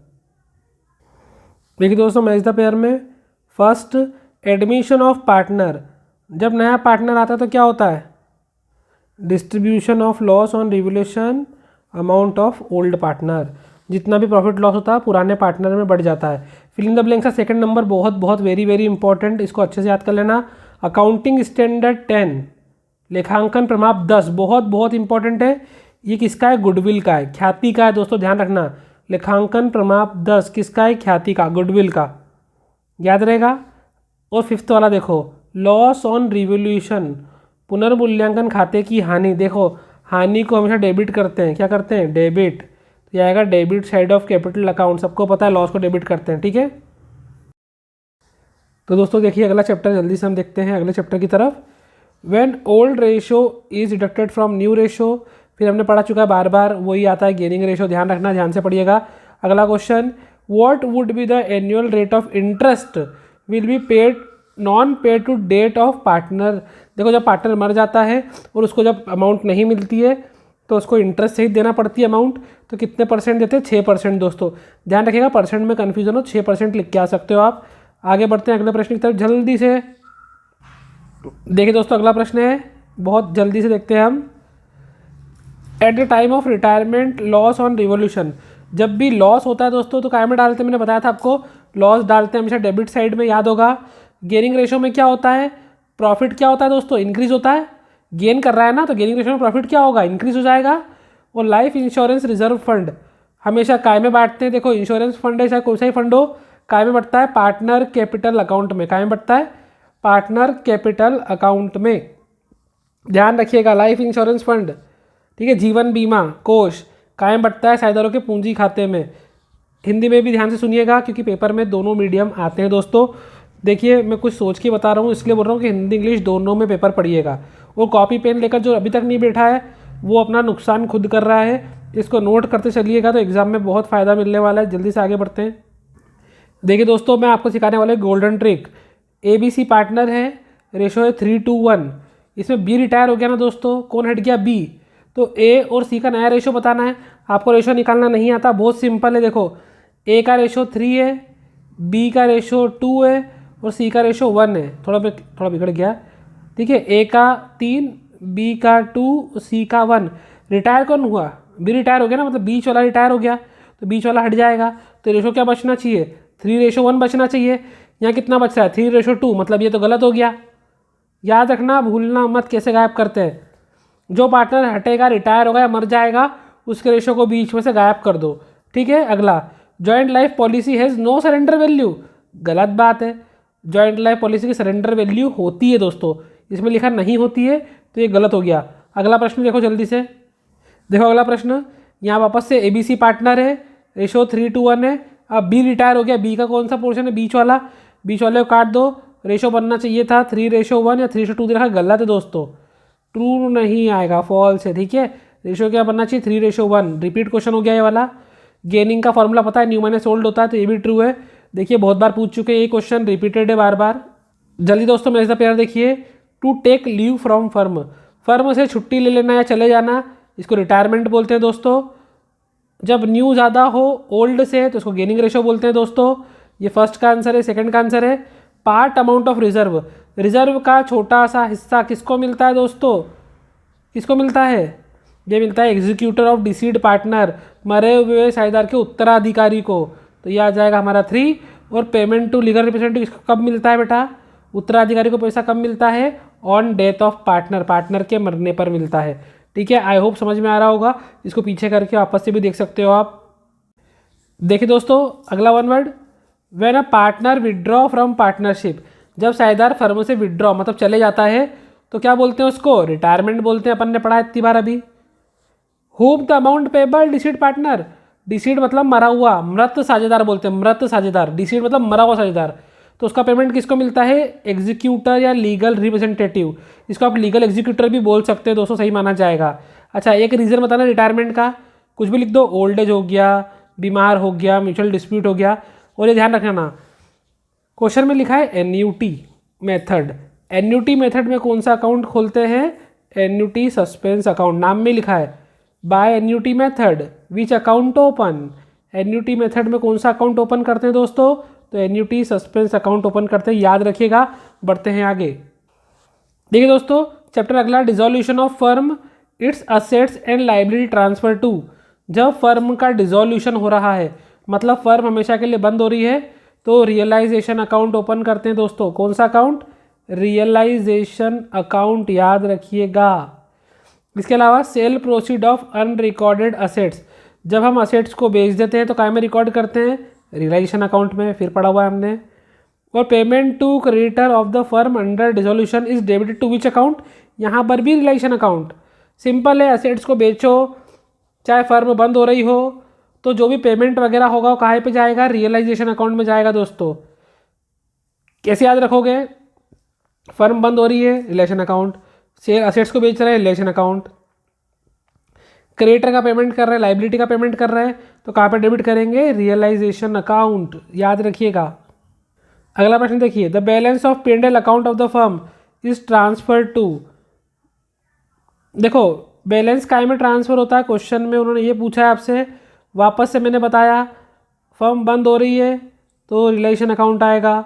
विच of the following is not transfer to relation account, इनमें से कौन सी चीज़ है जिसको रिलेशन अकाउंट में नहीं ट्रांसफ़र करते? तो कैश को ट्रांसफ़र नहीं करते हैं दोस्तों, बाकी बेड डेट रिजर्व को ट्रांसफ़र करेंगे, इन्वेस्टमेंट फंड को ट्रांसफ़र करेंगे, एक्सपेंसेस को ट्रांसफ़र करेंगे। किसको ट्रांसफ़र नहीं करते? क्वेश्चन में पूछा, नॉट ट्रांसफ़र, तो कैश को ट्रांसफ़र नहीं करते, ध्यान रखिएगा दोस्तों अच्छे से। अगला है, जब डिसोल्यूशन होता है तो बैंक ओवरड्राफ्ट को हम कहाँ ट्रांसफ़र करते हैं दोस्तों? बैंक ओवरड्राफ्ट, इसको बैंक ओडी भी कहा जाता है दोस्तों। तो ध्यान रखिएगा, बैंक ओडी को आप कहाँ पे ट्रांसफ़र कर सकते हो दोस्तों? तो ध्यान रखना, क्वेश्चन में क्या लिखा है? डिसोल्यूशन लिखा है ना, तो सीधी बात है, नहीं आए तो रियलाइजेशन अकाउंट में ट्रांसफ़र करते हैं। बिना कुछ सोचे समझे रियलाइजेशन पर टिक कर सकते हो आप, याद रहेगा आपको, आसानी से कर लोगे, कोई दिक्कत तो नहीं है। अच्छा, एक मिनट, इस क्वेश्चन में देखिएगा थोड़ी सी प्रिंटिंग मिस्टेक होगी, इसमें मेरे हिसाब से आना चाहिए पार्टनर्स कैपिटल अकाउंट, क्योंकि हमने पहले पढ़ा है सेकंड चैप्टर में भी कि जब हम P&L अप्रोप्रिएशन अकाउंट बनाते हैं तो जो भी प्रॉफिट होता है ना, या रिवोल्यूशन हो चाहे रियलाइजेशन हो, जो प्रॉफिट आता है अपन लिखते हैं ना, net profit transfer to capital account of partner, तो इसका आंसर आएगा पार्टनर कैपिटल अकाउंट। देखो याद करना, अपन ने P&L अप्रोप्रिएशन अकाउंट बनाया है, P&L अकाउंट बनाया है, या फिर अपन रिलेशन अकाउंट बनाते हैं तो भी क्या लिखते हैं? Net profit transfer to partners capital account. तो इसमें पार्टनर कैपिटल अकाउंट आंसर आएगा दोस्तों। बाकी इसमें कैश आंसर सही है, इसमें रिलेशन भी हमारा सही है। इसके अलावा दोस्तों क्वेश्चन नंबर 7, रियलाइजेशन कौन सा अकाउंट है? नॉमिनल। ध्यान रखना दोस्तों, रिवैल्यूएशन हो चाहे रियलाइजेशन हो चाहे इनकम एंड एक्सपेंडिचर अकाउंट हो, इनकम और एक्सपेंडिचर अकाउंट, ये तीनों के तीनों नॉमिनल अकाउंट होते हैं दोस्तों। सिर्फ जो रिसिप्ट और पेमेंट अकाउंट है, कौन सा? रिसिप्ट एंड पेमेंट अकाउंट, वही अकाउंट जो है वो रियल है। कौन सा है दोस्तों? रियल। रिसिप्ट पेमेंट अकाउंट कौन सा है? रियल। बाकी रिवैल्यूएशन हो, रियलाइजेशन हो, इनकम एक्सपेंडिचर अकाउंट हो, ये सारे कौन से? नॉमिनल अकाउंट है दोस्तों, क्योंकि जिसमें भी प्रॉफिट और लॉस निकालते हैं, सरप्लस डेफिसिट निकालते हैं, वो नॉमिनल अकाउंट होता है दोस्तों। याद रहेगा, आई होप आपको याद रहेगा। आगे बढ़ते हैं, देखिए लास्ट क्वेश्चन है, अनडिस्ट्रीब्यूटेड लॉस और रिजर्व काय में ट्रांसफर करते हैं? तो ये भी दोस्तों पार्टनर के कैपिटल अकाउंट में ट्रांसफर करते हैं। अभी ऊपर दिखाया ना मैंने, प्रॉफिट ट्रांसफर क्या करते हैं? कैपिटल अकाउंट में, तो वही आएगा पार्टनर के कैपिटल अकाउंट में। देखो दोस्तों क्वेश्चन जल्दी से, dissolution of assets of firm is transfer to realisation account. देखो जब फर्म बंद होती है ना, तो जो संपत्ति होती है, जो असेट्स होती है, उसको कौन सी वैल्यू पे अपन लिखते हैं? तो लिखते हैं बेटा बुक वैल्यू पे। कौन सी वैल्यू पे लिखते हैं? बुक वैल्यू, पुस्तक मूल्य पर लिखा जाता है। ध्यान रखिएगा, बिल्कुल भूलना मत, हिंदी में पढ़ोगे तो याद रहेगा कि जब फर्म का समापन होता है, फर्म जब बंद हो जाती है, तो बनाते हैं वसूली खाता, मतलब कौन सा बनाते हैं? Realisation account. और उस समय पे जो असेट्स है ना, संपत्ति का मूल्यांकन होता है, वो किस मूल्य पे होता है? पुस्तक मूल्य, मतलब बुक वैल्यू पे होता है। वेरी वेरी इंपॉर्टेंट है ये दोस्तों, याद रखिएगा, भूलना बिल्कुल भी मत। याद रहेगा? कंफर्म है? भूलिए बिल्कुल मत, पेपर में बहुत बहुत इंपॉर्टेंट है दोस्तों। क्वेश्चन नंबर 5 भी बहुत इंपॉर्टेंट है पेपर में, थोड़ा ध्यान रखिएगा।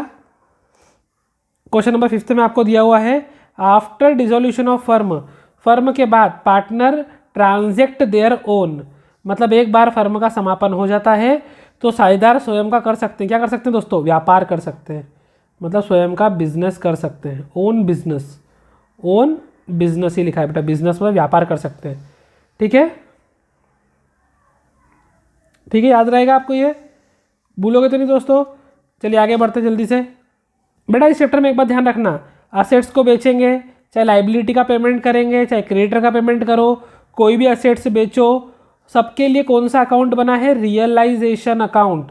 असेट्स को रिकॉर्ड करना है, लाइबिलिटी को रिकॉर्ड करना है, एक्सपेंसेस को रिकॉर्ड करना है। जहाँ भी आपको डिसोल्यूशन ऑफ फर्म वर्ड दिख जाएगा, वहाँ पर आपका आंसर एक ही होगा, रियलाइजेशन अकाउंट। और जब भी आपको बोलेंगे प्रॉफिट और लॉस ट्रांसफ़र करना है, तो करेंगे पार्टनर्स कैपिटल अकाउंट में। ये आपके लिए गोल्डन ट्री के जो बताइए मैंने, वापस से सुनना मैंने क्या बोला और उसी को लिख लेना अच्छे से दोस्तों। ठीक, क्या बोला मैंने? जहाँ भी डिसोल्यूशन ऑफ फर्म लिखा हो और वहाँ पर आपको अगर असेट्स को ट्रांसफ़र करने का बोला हो, क्रेडिटर को पेमेंट करने का बोला हो, है ना दोस्तों, तो इन बातों को ध्यान रखिएगा कि ये सब चीज़ें जो है वो काय में आती है? रियलाइजेशन अकाउंट में आती है, पहली बात ये। दूसरी बात दोस्तों मैं आपको ये बताने वाला हूँ कि जो भी प्रॉफिट और लॉस ट्रांसफ़र होगा वो कहाँ पे जाएगा? पार्टनर्स कैपिटल अकाउंट या कैपिटल अकाउंट ऑफ पार्टनर। बात एक ही है दोस्तों। देखिए दोस्तों, मैच द पेयर जल्दी से। पेमेंट ऑफ अनरिकॉर्डेड लाइबिलिटी, ऐसी लाइबिलिटी जिनका पेमेंट नहीं हुआ है, मैंने बताया, लाइबिलिटी हो, असेट्स हो, काय में जाएगा? रिलेशन अकाउंट में जाएगा। Debit balance of capital account, जो पार्टनर के कैपिटल अकाउंट का डेबिट बैलेंस है, इसका मतलब क्या है? कि उसके अंदर सफिशिएंट प्रॉफिट है, तो ये हो गया सफिशिएंट प्रॉफिट दोस्तों। अगला, इंडिविजुअल लाइबिलिटी ऑफ पार्टनर, जो पार्टनर की खुद की लाइबिलिटी होती है उसको पार्टनर की खुद की असेट्स से पेमेंट करना पड़ता है, मतलब इसमें आएगा पर्सनल असेट्स। देखो सबसे पहले पेमेंट किसको करते हैं? थर्ड पार्टी को। किसको करते हैं? थर्ड पार्टी को। और प्रॉफिट किस में बंटता है दोस्तों? पार्टनर्स में बंटता है। फर्स्ट पेमेंट, पहले पेमेंट करेंगे थर्ड पार्टी को, ठीक है। इसके बाद पार्टनर की जो वाइफ वगैरह होगी उनके लोन को बाद में मिलेगा पार्टनर को, प्रॉफिट मिलेगा पार्टनर को, डेबिट होगा कैपिटल अकाउंट, ध्यान रखना सफिशिएंट अमाउंट है अपने पास, रिकॉर्डेड हो लाइबिलिटी चाहे असेट्स जाएगी रिलेशन अकाउंट में, ठीक है। आगे बढ़ते हैं।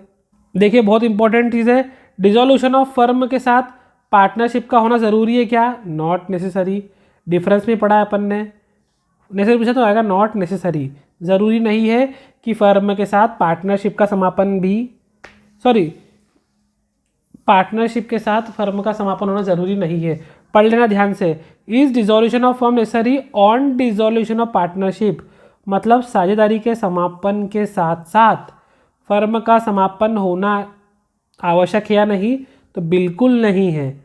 लेकिन पार्टनरशिप अगर फर्म समाप्त हो जाए तो फिर पार्टनरशिप भी समाप्त हो जाएगी। ध्यान रखिएगा, हिंदी में सुन लो, अगर फर्म का समापन होगा तो साझेदारी का समापन भी हो जाएगा। फर्म अगर डिसॉल्व हो जाएगी तो पार्टनरशिप कंपलसरी डिसॉल्व हो जाएगी, लेकिन पार्टनरशिप के डिसॉल्व के साथ साथ फर्म डिसॉल्व नहीं होती, ध्यान रखिएगा। अगला third very important, dissolution of firm due to efflux of time, समय बीत जाने पर जो समापन होता है उसको बोलते हैं डिसोल्यूशन ऑन कॉन्टिंजेंसी। डिसोल्यूशन ऑन कॉन्टिंजेंसी, संयोगवश समापन, एफ्लक्स ऑफ टाइम, संयोगवश समापन, समय बीत गया तो बंद करना पड़ेगी आपको बेटा। क्वेश्चन में बोला is the payment of partners loan made prior the payment of capital, क्या पार्टनर को देने के पहले लोन का पेमेंट करते हैं? बिल्कुल, लोन का पेमेंट पहले होता है। Yes, before payment of capital, capital के पहले लोन का पेमेंट होगा। अगला very very important, can a partnership B dissolve without intervention of court, क्या कोर्ट की मर्जी के बिना या कोर्ट के इंटरवेंशन में भी पार्टनर डिसॉल्व कर सकते हैं फर्म को? जी बिल्कुल कर सकते हैं। हमने दो मेथड पढ़ी है, एक तो with the intervention of court, एक without the intervention of court, दोनों में पार्टनरशिप को डिसॉल्व कर सकते हैं दोस्तों। देखिए दोस्तों, document issue by public company for selling share, अंशों को बेचने के लिए पब्लिक कंपनी क्या इशू करती है? प्रॉस्पेक्टस। ध्यान रखना, दो क्वेश्चन बन सकते हैं। प्रॉस्पेक्टस कौन सी कंपनी इशू करती है? तो हमारा जवाब आएगा पब्लिक कंपनी। प्रॉस्पेक्टस कौन इशू करता है? Public company. डॉक्यूमेंट इशू करती है पब्लिक कंपनी बेचने के लिए, प्रॉस्पेक्टस, भूलना बिल्कुल भी मत। आगे, the portion of capital which is called up only when winding up of company, जब कंपनी बंद होने वाली रहती है। वाइंडिंग अप मतलब जब कंपनी का समापन हो जाता है, जब कंपनी बंद होती है, तो उस कैपिटल के हिस्से को हम क्या बोलते हैं दोस्तों? ध्यान रखना, जब फर्म का समापन होता है तो वाइंडिंग अप के समय कैपिटल को बोलते हैं रिजर्व कैपिटल। जैसे आपकी गाड़ी में होता है ना रिजर्व, कि भाई पेट्रोल खत्म हो जाता है, रिजर्व लगा हुआ है हमारे पास, वैसे ही कंपनी भी क्या करती है, जैसे गाड़ी में रिजर्व होता है फ्यूचर के लिए, वैसे कंपनी वाले भी रिजर्व कैपिटल रखते हैं कि जब फर्म बंद होगी, कंपनी वाइंडिंग अप होगी, तो उस समय हमारे पास एक रिजर्व कैपिटल रहेगा जो बाद में हमारे लिए काम आएगा दोस्तों। ठीक है, याद रखिएगा। अगला है interest on calls in arrear. Calls in arrear सबको पता है बेटा, शेयर होल्डर से मांगने पे ही पेमेंट नहीं करते तो कॉल्स इन एरियर बोलते हैं। तो टेबल एफ के अकॉर्डिंग, कौन सी टेबल एफ के अकॉर्डिंग कितने परसेंट उन पे इंटरेस्ट लगता है दोस्तों? 10% लगता है। कितना लगता है दोस्तों? 10%। याद रखना, 5% नहीं, 10%। टेबल एफ के अकॉर्डिंग 10% और टेबल ए के अकॉर्डिंग 10 का आधा मतलब 5%।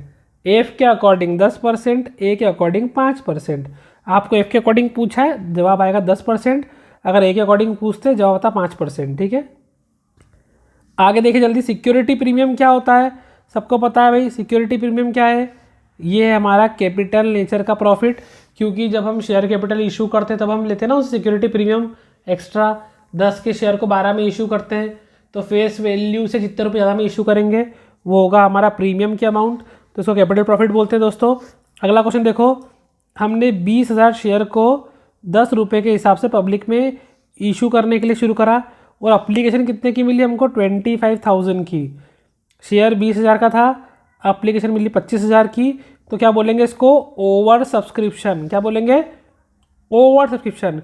और मान लो आप 20,000 पब्लिक में इशू करते हो और आपके पास अप्लीकेशन आती है 18,000 की, तो उसको बोलते हैं अंडर सब्सक्रिप्शन। ठीक है, देखिए दोस्तों ध्यान से जल्दी, कंपनी इज एन, कंपनी कौन है? एक आर्टिफिशियल पर्सन है। कौन है? आर्टिफिशियल पर्सन, मतलब कृत्रिम व्यक्ति है। पर्सन पर कैसा? आर्टिफिशियल।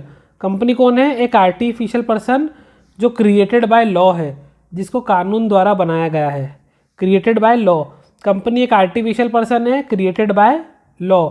Artificial, ARTIFICIAL। ठीक है, अगला क्वेश्चन है the share on which particular rate dividend is paid.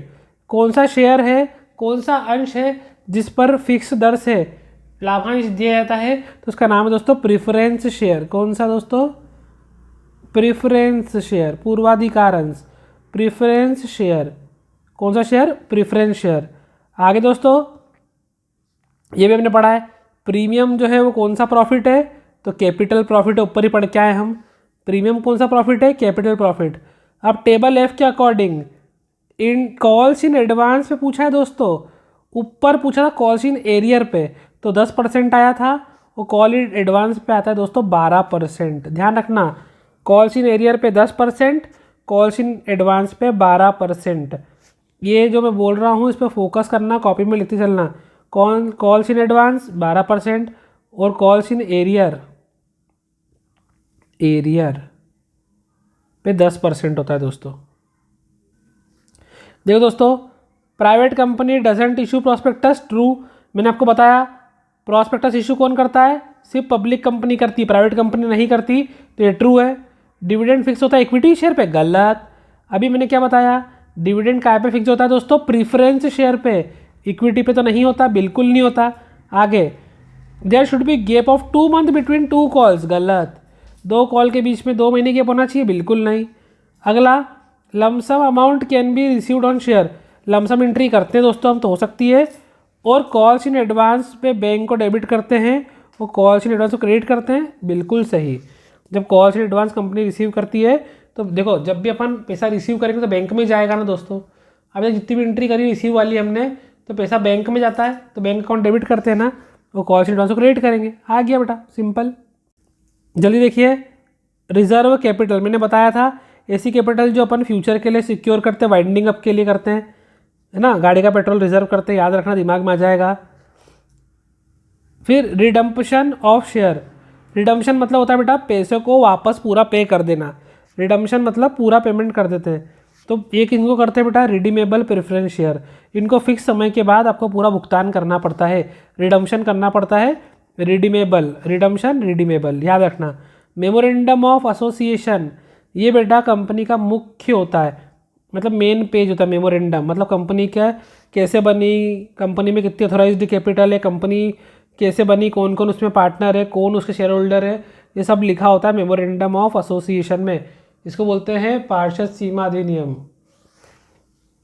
Authorised capital क्या होती है दोस्तों, तो ये होती है कंपनी की सबसे बड़ी कैपिटल, इसी को हम रजिस्टर्ड कैपिटल भी बोलते हैं। और ओवर सब्सक्रिप्शन क्या है बेटा, प्रोपोर्शनल अलॉटमेंट। ध्यान रखना, अथोराइज्ड कैपिटल क्या है, रजिस्टर्ड कैपिटल। कोई भी कंपनी अथोराइज्ड कैपिटल से ऊपर शेयर इशू नहीं कर सकती, ये होती है उसकी मैक्सिमम कैपिटल। जल्दी देखते हैं, the certificate which given to share holder, अंशधारियों को कौन सा सर्टिफिकेट मिलता है दोस्तों, देखो शेयर होल्डर है तो नाम क्या है, शेयर सर्टिफिकेट, क्वेश्चन में आंसर दिया है, शेयर होल्डर को दिया है ना बेटा, तो शेयर सर्टिफिकेट, ये इंपॉर्टेंट है। A person who establish company, company establish कौन करता है दोस्तों, कंपनी शुरुआत कौन करता है, प्रमोटर, कौन करता है, प्रमोटर। कंपनी को स्टेब्लिश कौन करता है, प्रमोटर करता है, PROMOTER, प्रमोटर। ठीक है, देखो इंटरनल मैनेजमेंट के लिए कौन सा डॉक्यूमेंट यूज होता है, इंटरनल के लिए आर्टिकल ऑफ एसोसिएशन, ये नाम याद रखना, भूलना मत। अगला तो बहुत सिंपल है, अथोराइज्ड कैपिटल का वो हिस्सा जो पब्लिक से कॉल्ड किया है, कॉल्ड फ्रॉम पब्लिक, तो उसका नाम क्या है, कॉल्ड अप। ऐसी कौन सी कैपिटल है जो पब्लिक से कॉल्ड की जाती है, तो कॉल्ड अप कैपिटल, नाम में लिखा है बेटा। और शेयर को फेस वैल्यू से मोर, शेयर वैल्यू देखो ये तो बच्चा बता देगा, कोई शेयर को फेस वैल्यू से ज़्यादा पे इशू करते हैं तो क्या बोलते हैं उसको, इशू एट प्रीमियम। भाई एट द रेट 10 रुपये का शेयर है और इसको आप इशू कर रहे हो 12 रुपये में, तो 2 रुपये ज़्यादा इशू कर रहे हो ना, तो जो 2 रुपये आप ज़्यादा ले रहे हो वो क्या है, प्रीमियम के बेटा। कम लोगे तो डिस्काउंट, ज़्यादा लोगे तो प्रीमियम।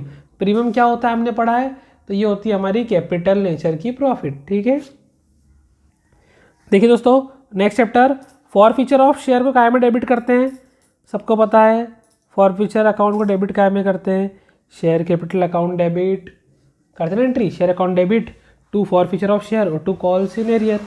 जिसको जनरल एंट्री आती होगी उसके लिए बहुत आसान हो जाएंगे, क्योंकि फॉर फ्यूचर की एंट्री सबको पता है। क्या करते हैं बेटा, share capital account debit to forfeited of share और to calls in arrear.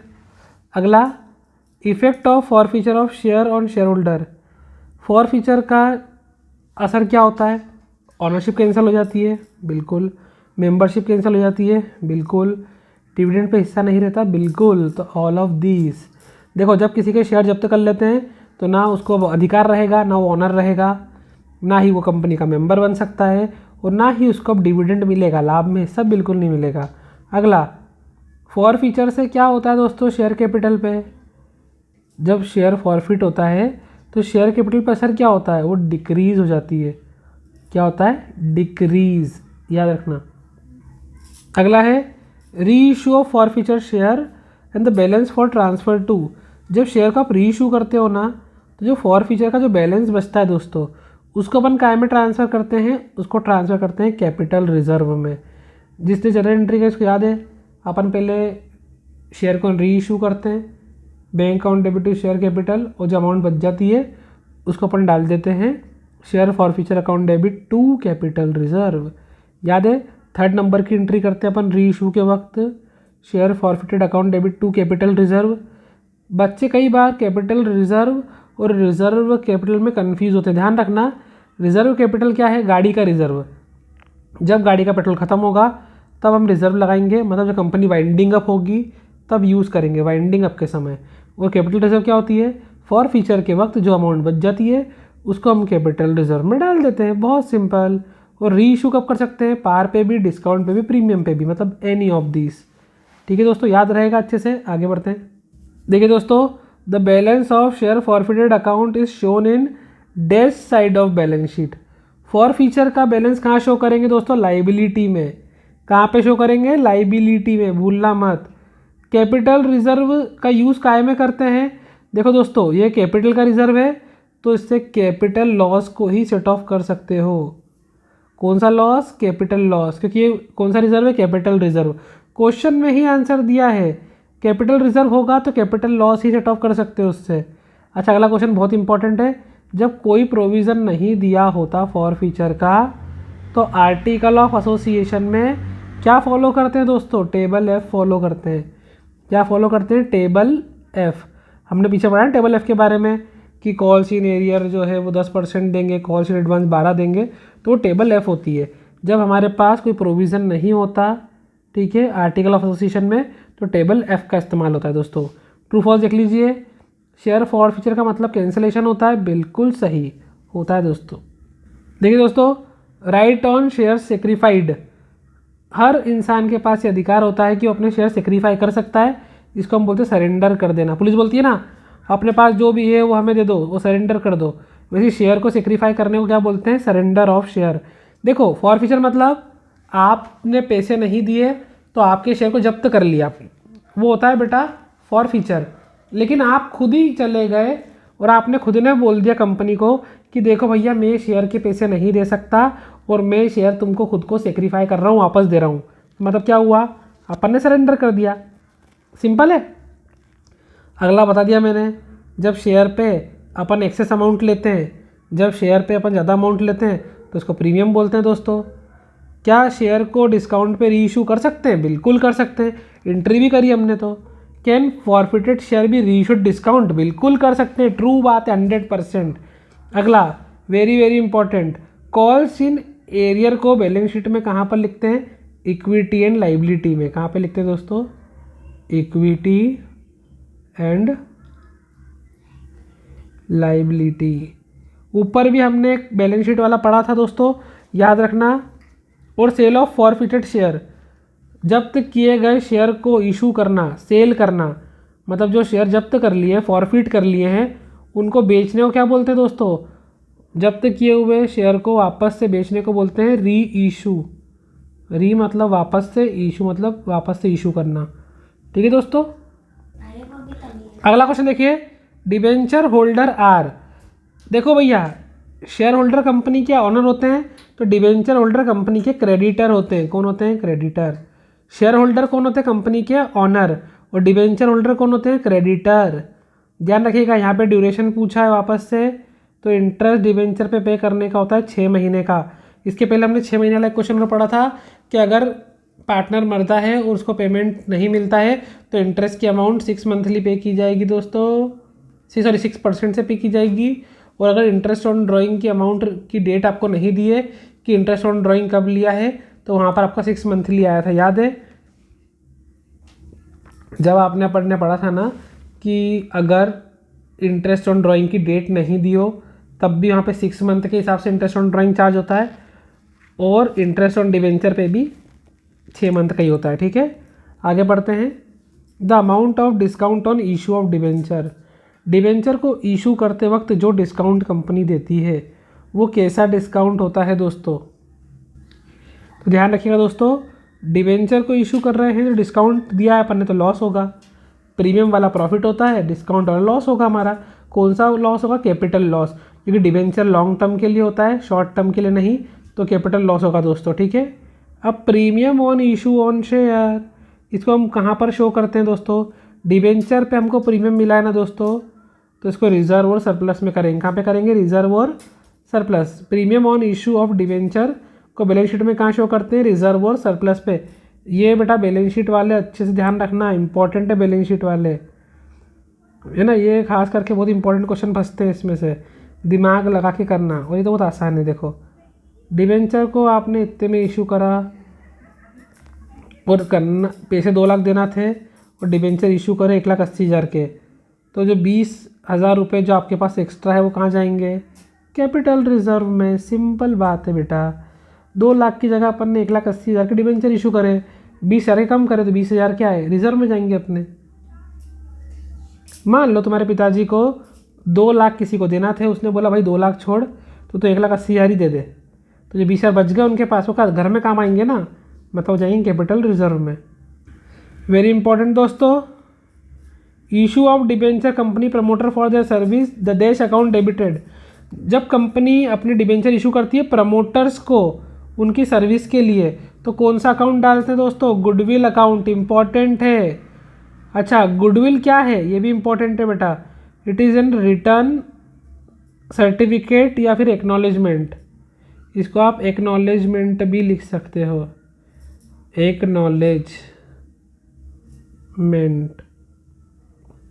Acknowledgement of depth, क्या बोलते हैं इसको?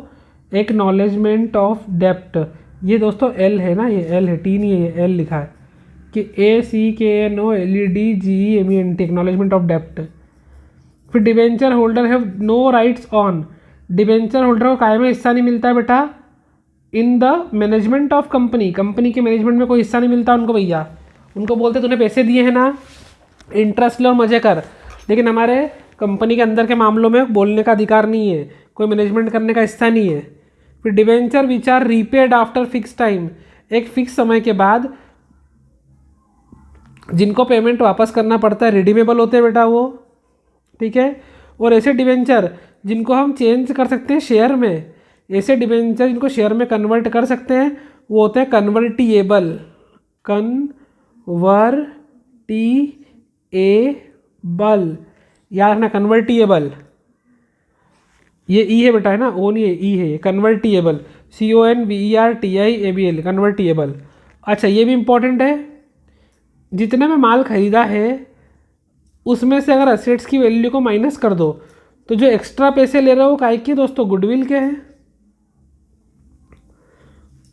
जैसे परचेस कंसिडरेशन, मतलब मान लो आपने कोई सामान खरीदने के लिए 2 लाख रुपए दिए, कितने दिए? 2 लाख रुपए, लेकिन वास्तव में उस सामान की कीमत 1 लाख ही थी, तो आपने जो 1 लाख एक्स्ट्रा पे करे, काय के पे करोगे? गुडविल के पे करोगे दोस्तों उसको। मैंने आपको बहुत पहले एग्जांपल देता था हमेशा कि मान लो कोई भी एक बड़ी सी कंपनी है, मान लो बोट कंपनी है, बोट। अब बोट कंपनी अगर अपना नाम किसी को बेचेगी बेटा, तो बोट जो है उसके नाम के पैसे भी तो कमाएगी ना। मान लो उसके एक बड़ा ऑफिस है बोट का, और उस ऑफिस की कीमत मान लो 10 करोड़ रुपए है। अब वो किसी को बेचेगी नाम सहित, बोट के नाम के सहित, तो बोट की रेपुटेशन भी तो है दोस्तों। भले ही माल 10 करोड़ का लगा हो, लेकिन उसकी खुद का नाम, उसके नाम की वैल्यू है। तो 10 करोड़ की चीज़ को अगर वो 20 करोड़ में बेचे तब भी लोग खरीद लेंगे, 10 करोड़ उसके नाम की भी तो है। तो नाम क्या है? वो उसका गुडविल है दोस्तों। ध्यान रखना, शेयर क्या होते हैं? कंपनी के जो शेयर खरीदते हैं कंपनी के ऑनर बन जाते हैं। जो डिबेंचर खरीदते हैं दोस्तों वो कंपनी के होते हैं क्रेडिटर। जब कंपनी को बहुत सारा पैसा उधार चाहिए होता है, लोन चाहिए होता है, तो कंपनी क्या इशू करती है? डिबेंचर इशू करती है दोस्तों। डिबेंचर क्या होते हैं? एक्नॉलेजमेंट ऑफ डेप्थ होते हैं। जब भी कंपनी बाहर के व्यक्ति से लोन लेती है तो बदले में उसको एक सर्टिफिकेट देती है जिसको बोलते हैं डिबेंचर सर्टिफिकेट। ये वो एक्नॉलेजमेंट होता है जिससे कंपनी वालों, सिंपल आता है, अगर जैसे हम किसी उधार लेते हैं ना तो एग्रीमेंट बनाते हैं ना, वैसे कंपनी बनाती है, उसको बोलते हैं हम डिबेंचर, एक्नॉलेजमेंट ऑफ डेप्ट। ठीक है, इनको कंपनी को फिक्स्ड समय के बाद इंटरेस्ट पे करना पड़ता है। ठीक है, और शेयर होल्डर कौन होते हैं? कंपनी के ऑनर बन जाते हैं दोस्तों। उनको इंटरेस्ट नहीं मिलता, उनको मिलता है डिविडेंड, लाभ का हिस्सा। वो कंपनी के ऑनर होते हैं, ये कंपनी के क्रेडिटर होते हैं। ठीक है दोस्तों, आगे बढ़ते हैं। देखिए दोस्तों, मॉर्टगेज डिबेंचर मतलब, मॉर्टगेज मतलब जिनके बदले कुछ ना कुछ गिरवी रखा हो, उसको अपन सिक्योर्ड बोलते हैं, बिल्कुल सही है। सिक्योर्ड क्यों बोलेंगे? क्योंकि उसके बदले कुछ ना कुछ मॉर्टगेज रखा है ना, गिरवी रखा है आपने, तो गिरवी रखे डिबेंचर को अपन क्या बोलते हैं? Mortgage debenture, secured debenture. अब बेरियर डिबेंचर, बेरियर मतलब होता है बेटा नग्न डिबेंचर, नग्न ऋण पत्र। तो ये किसी को भी दे सकते हैं क्या? हाँ, बेरियर मतलब उसमें किसी का नाम नहीं लिखा है, इसको नग्न डिबेंचर भी बोलते हैं, नग्न ऋण पत्र। मतलब ऐसे ऋण पत्र जिसमें किसी का नाम नहीं लिखा हो, वो अपन किसी को भी ट्रांसफर कर सकते हैं। हाँ कर सकते हैं भैया। क्यों? क्योंकि उस पर नाम ही नहीं लिखा ना बेटा, इसलिए। अगला है the nature of debenture is short term, गलत। अभी मैंने बताया डिबेंचर तो लॉन्ग टर्म का होता है बेटा, ठीक है। अच्छा, company can issue debenture for consideration other than cash, बिल्कुल ट्रू। कंपनी वाले डिबेंचर को कैश के बदले भी इशू कर सकते हैं। अपन ने पढ़ा था ना कि मान लो किसी को अपन ने कोई सामान खरीदा, मशीन खरीदी और मशीन के पैसे नहीं देना है, तो अपन उसको बदले में डिबेंचर इशू कर सकते हैं बेटा। शेयर भी इशू कर सकते हैं। तो चाहे शेयर हो चाहे डिबेंचर हो, उसको हम कैश के बदले भी इशू कर सकते हैं, अदर देन कैश भी इशू कर सकते हैं। इसके लिए दोस्तों मैं एक वीडियो लेकर आऊँगा कल आपके सामने, जिसमें आपको मैं अकाउंट के कुछ न्यूमेरिकल कराऊंगा, जिसमें अपन अदर देन कैश वाले न्यूमेरिकल भी करेंगे, ठीक है। देखो क्वेश्चन में लिखा है शेयर होल्डर गेट डिविडेंड, अरे तो यही गलत हो गया। शेयर होल्डर को डिविडेंड नहीं मिलता, शेयर होल्डर को क्या मिलता है दोस्तों? इंटरेस्ट मिलता है ना, ब्याज मिलता है भैया। जो उधार देगा उसको ब्याज मिलेगा, डिविडेंड नहीं। डिविडेंड जो होता है ना दोस्तों, उसको हिंदी में क्या बोलते हैं मालूम? हिंदी में इसको बोलते हैं लाभांश। लाभांश मतलब लाभ का हिस्सा, और लाभ का हिस्सा किसको मिलता है? शेयर होल्डर को, क्योंकि कंपनी के ओनर होते हैं। अब डिबेंचर होल्डर कौन होते हैं? वो तो क्रेडिटर होते हैं। क्रेडिटर मतलब जो कंपनी जिनसे उधार लेती है, ठीक है, लेनदार, तो वो होते हैं कंपनी के क्रेडिटर, और उनको क्या मिलता है? ब्याज, इंटरेस्ट मिलता है दोस्तों, याद रहेगा। आगे बढ़ते, इसमें ध्यान रखिएगा maximum discount on issue of debenture. Debenture को इशू करते वक्त आप अधिकतम ज़्यादा से ज़्यादा कितना डिस्काउंट दे सकते हो दोस्तों? 10%। डिबेंचर को इशू करते वक्त आप ज़्यादा से ज़्यादा 10% का डिस्काउंट दे सकते हो दोस्तों, याद रहेगा। कितना डिस्काउंट? 10% का, उससे ज़्यादा नहीं। अच्छा, discount on issue of debenture, जब आप डिबेंचर पर डिस्काउंट देते हो ना, वो क्या होती दोस्तों? वो होती फिक्टिशियस असेट्स। ये नाम ध्यान रखना, बहुत इंपॉर्टेंट, एग्जाम में पूछ सकते हैं। Discount on issue of debenture क्या होता है? फिक्टिशियस असेट्स, याद रहेगा। फिक्टिशियस वर्ड नहीं याद हो तो ध्यान रखना, फिक्टिशियस असेट्स। डिबेंचर को डिस्काउंट पे इशू करने में क्या होता है? Fictitious assets. आगे बढ़ते हैं, क्योंकि टाइम हमारे पास इतना नहीं है। डिबेंचर को काय में शो करते हैं? सिक्योर्ड लोन में शो करते हैं दोस्तों, ये बात ध्यान रखना। डिबेंचर क्या होते हैं? Secured loan. क्या होते हैं? Secured loan. आगे बढ़ते हैं, देखिए दोस्तों जल्दी से, लॉन्ग टर्म लोन क्या होता है? डिबेंचर हमने अभी पढ़ लिया, ये क्वेश्चन इंपॉर्टेंट है। Debenture which have no declaration, ऐसा डिबेंचर जिसको लेते वक्त उसमें कोई डिक्लेरेशन नहीं होता, इसको हम बेरियर डिबेंचर बोलते हैं, या इसको बॉन्ड्स बोलते हैं दोस्तों, बॉन्ड्स, जेम्स बॉन्ड, वैसा बॉन्ड्स। जिनके बदले में कोई डिक्लेरेशन नहीं होता वो क्या होते हैं? बॉन्ड। शेयर होल्डर को क्या मिलता है? सॉरी, डिबेंचर होल्डर को क्या मिलता है दोस्तों? इंटरेस्ट मिलता है, ब्याज मिलता है। मेरे साथ दोहराइएगा, याद रहेगा।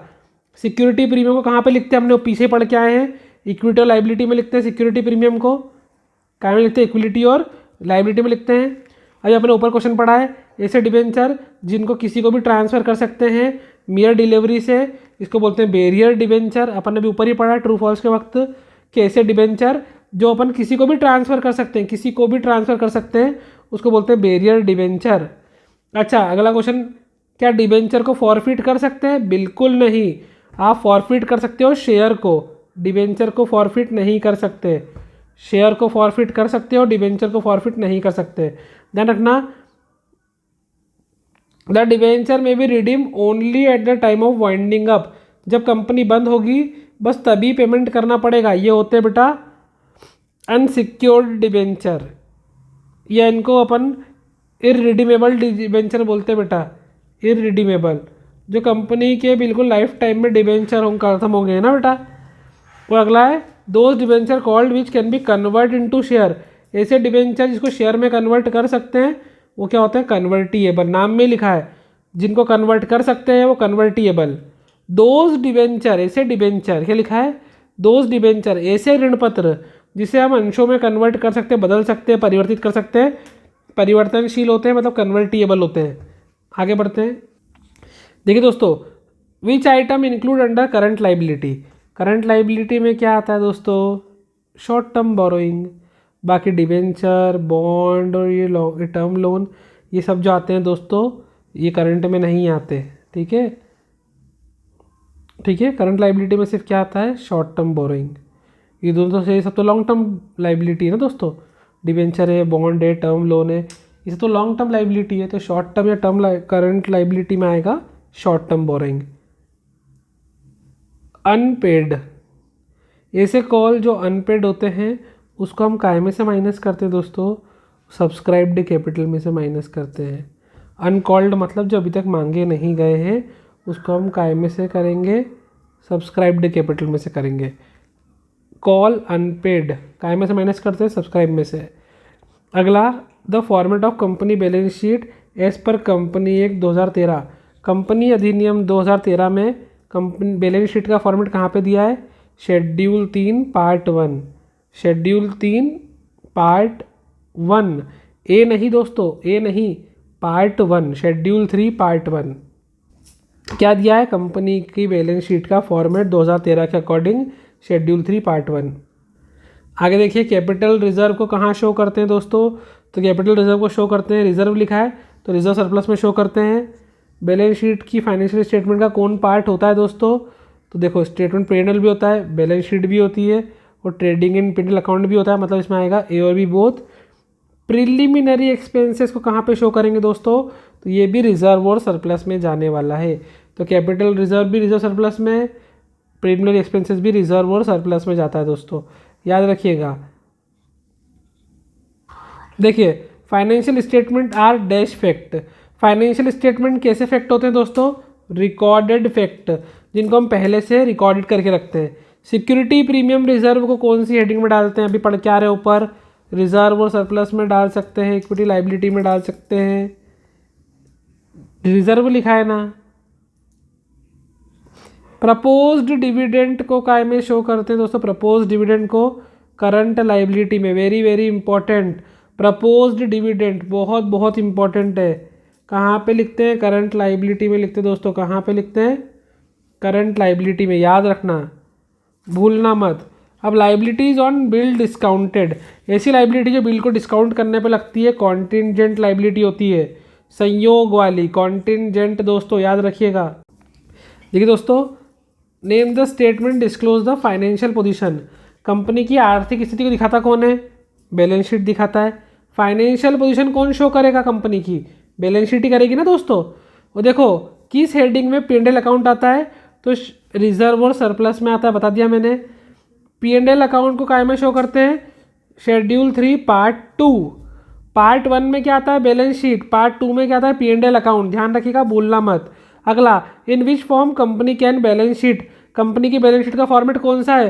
पहले था हॉरिजॉन्टल, अब कौन सा हो गया दोस्तों? वर्टिकल, भूलना मत। कंपनी की बैलेंस शीट का फॉर्मेट अब कौन सा हो गया है? वर्टिकल। पहले था हॉरिजॉन्टल, अब कौन सा हो गया? वर्टिकल।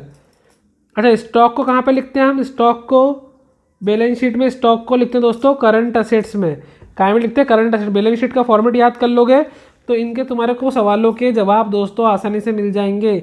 स्टॉक कहाँ पे आता है? करंट असेट्स में आता है। बैलेंस शीट को कौन से फॉर्मेट से बनाना है? वर्टिकल फॉर्मेट से। हॉरिजॉन्टल खत्म हो गया, 2013 में वर्टिकल फॉर्मेट आ गया है। 1956 के अंदर हॉरिजॉन्टल फॉर्मेट था दोस्तों। देखिए दोस्तों, क्वेश्चन बहुत सिंपल है। For analysis of financial statement क्या रिक्वायर्ड होता है? तो फाइनेंशियल स्टेटमेंट बनाने के लिए इनकम स्टेटमेंट भी चाहिए, बैलेंस शीट भी चाहिए, मतलब बोथ ए एंड बी। आगे देखते हैं, ऐसा कौन सा एनालिसिस है जिसके अंदर नेट सेल को हमको 100 मानना पड़ता है? तो ये होता है कॉमन साइज स्टेटमेंट दोस्तों, जिसमें नेट सेल को हमको 100 मानना पड़ता है। फाइनेंशियल एनालिसिस के लिए कौन यूजफुल है? इन्वेस्टर भी, डिवेंचर भी। देखो, अगर आपकी कंपनी की फाइनेंशियल एनालिसिस अच्छी है तभी इन्वेस्टर पैसा लगाएंगे, तभी शेयर होल्डर पैसा लगाएंगे और तभी डिवेंचर होल्डर भी आपको इंटरेस्ट देंगे। तो ऑल ऑफ दिस आएगा। अगर फाइनेंशियल एनालिसिस यूजफुल नहीं है तो पैसा नहीं मिलेगा दोस्तों। आगे देखते हैं, not a tool of financial analysis statement.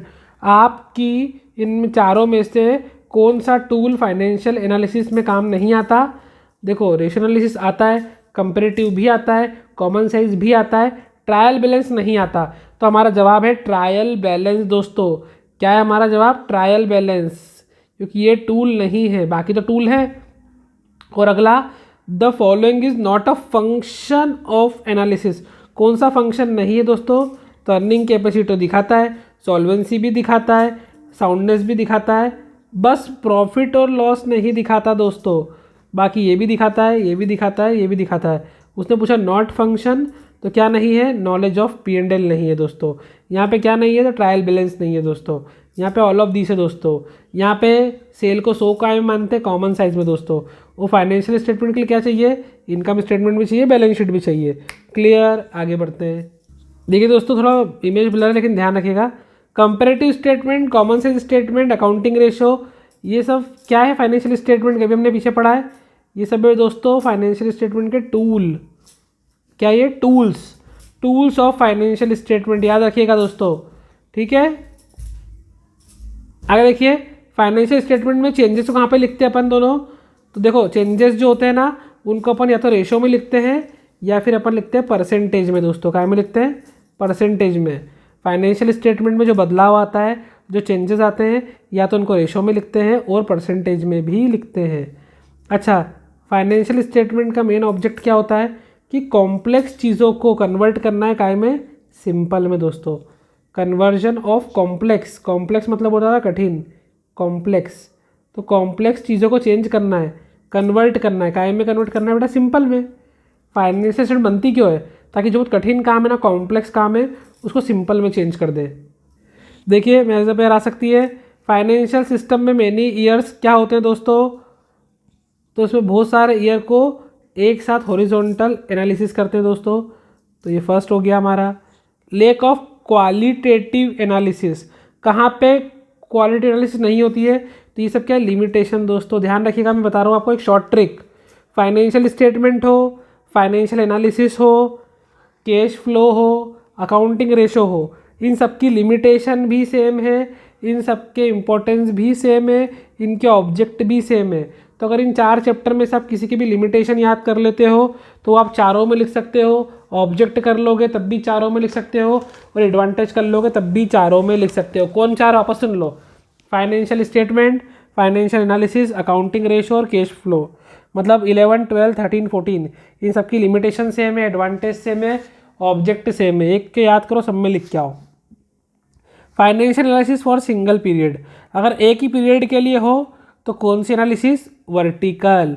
और बहुत सारे ईयर के लिए हो तो कौन सी? हॉरिजॉन्टल। ध्यान रखना, वर्टिकल मतलब सीधी और हॉरिजॉन्टल मतलब से ऐसे पैराग्राफ में से, मतलब ये हॉरिजॉन्टल। वर्टिकल मतलब एक ही कॉलम के अंदर सब कुछ ऐसा एक के नीचे एक के नीचे एक, ये होता है वर्टिकल फॉर्मेट। जहाँ पे एक ही साल 2017 तो उसके बारे में पूरा लिखा होगा तो वर्टिकल एनालिसिस, और जहाँ पे 2017 का अलग, 2018 का अलग, 19 का अलग, ये होता है हमारा हॉरिजॉन्टल दोस्तों। तो मेन ईयर की बात करें तो हॉरिजॉन्टल, वर्टिकल में एक ही साल की बात करते हैं।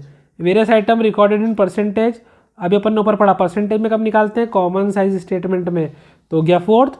और जहाँ पे कॉस्ट और सेल इक्वल हो, total cost equivalent total sale, उसको बोलेंगे ब्रेक इवन पॉइंट। जहाँ पे कॉस्ट और सेल बराबर होती है, total cost equal to total sale, जितनी लागत लगी उतना ही माल बेचा है, तो ब्रेक इवन पॉइंट। देखिए दोस्तों जल्दी से, find out the capacity of paying long term loan. Long term loan को पे करने को क्या बोलते हैं? Solvency ratio. क्या बोलते हैं दोस्तों? Solvency ratio. ऐसा रेशो जो हमको ये बताता है कि हमारे पास लॉन्ग टर्म लोन को पे करने की कितनी कैपेसिटी है, तो वो क्या होता है? हमारा सॉल्वेंसी रेशो। ये इंपॉर्टेंट है। फिर करंट असेट्स और करंट लाइबिलिटी का एक आइडियल रेशो क्या होता है दोस्तों? तो ध्यान रखना, आपने करंट रेशो का पढ़ा है। आइडियल रेशो क्या होता है दोस्तों? 2:1 होता है। क्या होता है दोस्तों? 2:1, हम पहले पढ़ चुके हैं दोस्तों।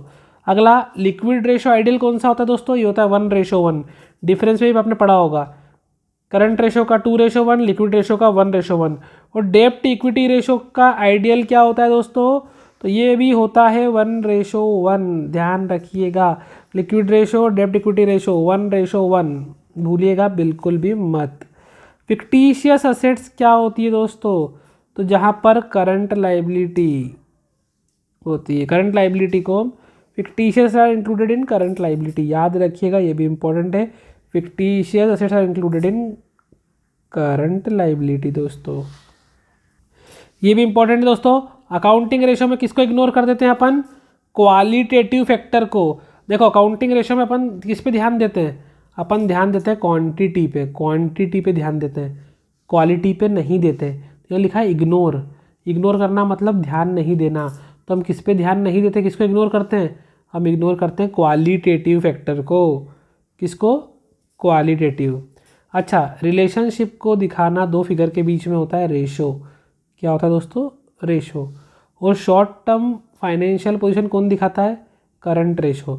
करंट रेशो हमको दिखाता है कि हमारी शॉर्ट टर्म की फाइनेंशियल पोजीशन कैसी है। बैंक ओवरड्राफ्ट इंपॉर्टेंट है दोस्तों, बैंक ओवरड्राफ्ट को कहाँ पे लिखते हैं, करंट लाइबिलिटी में। बैंक ओवरड्राफ्ट को हम कहाँ पे लिखते हैं दोस्तों, करंट लाइबिलिटी में। और ये भी इंपॉर्टेंट है, कॉस्ट ऑफ गुड्स सोल्ड का formula net cell minus GP. क्या बताया दोस्तों, net cell minus GP, net cell minus GP, GP मतलब ग्रॉस प्रॉफिट। जब नेट सेल में से जीपी को माइनस कर दोगे तो बच जाएगा कॉस्ट ऑफ गुड्स सोल्ड, याद रखिएगा, आगे बढ़िएगा। अगला ध्यान रखिए, working capital current assets minus current liability होती है, बिल्कुल होती है, ट्रू। जब करंट असेट्स एक्सिस हो करंट लाइबिलिटी से तो उसको वर्किंग कैपिटल बोलते हैं, बिल्कुल बोलते हैं।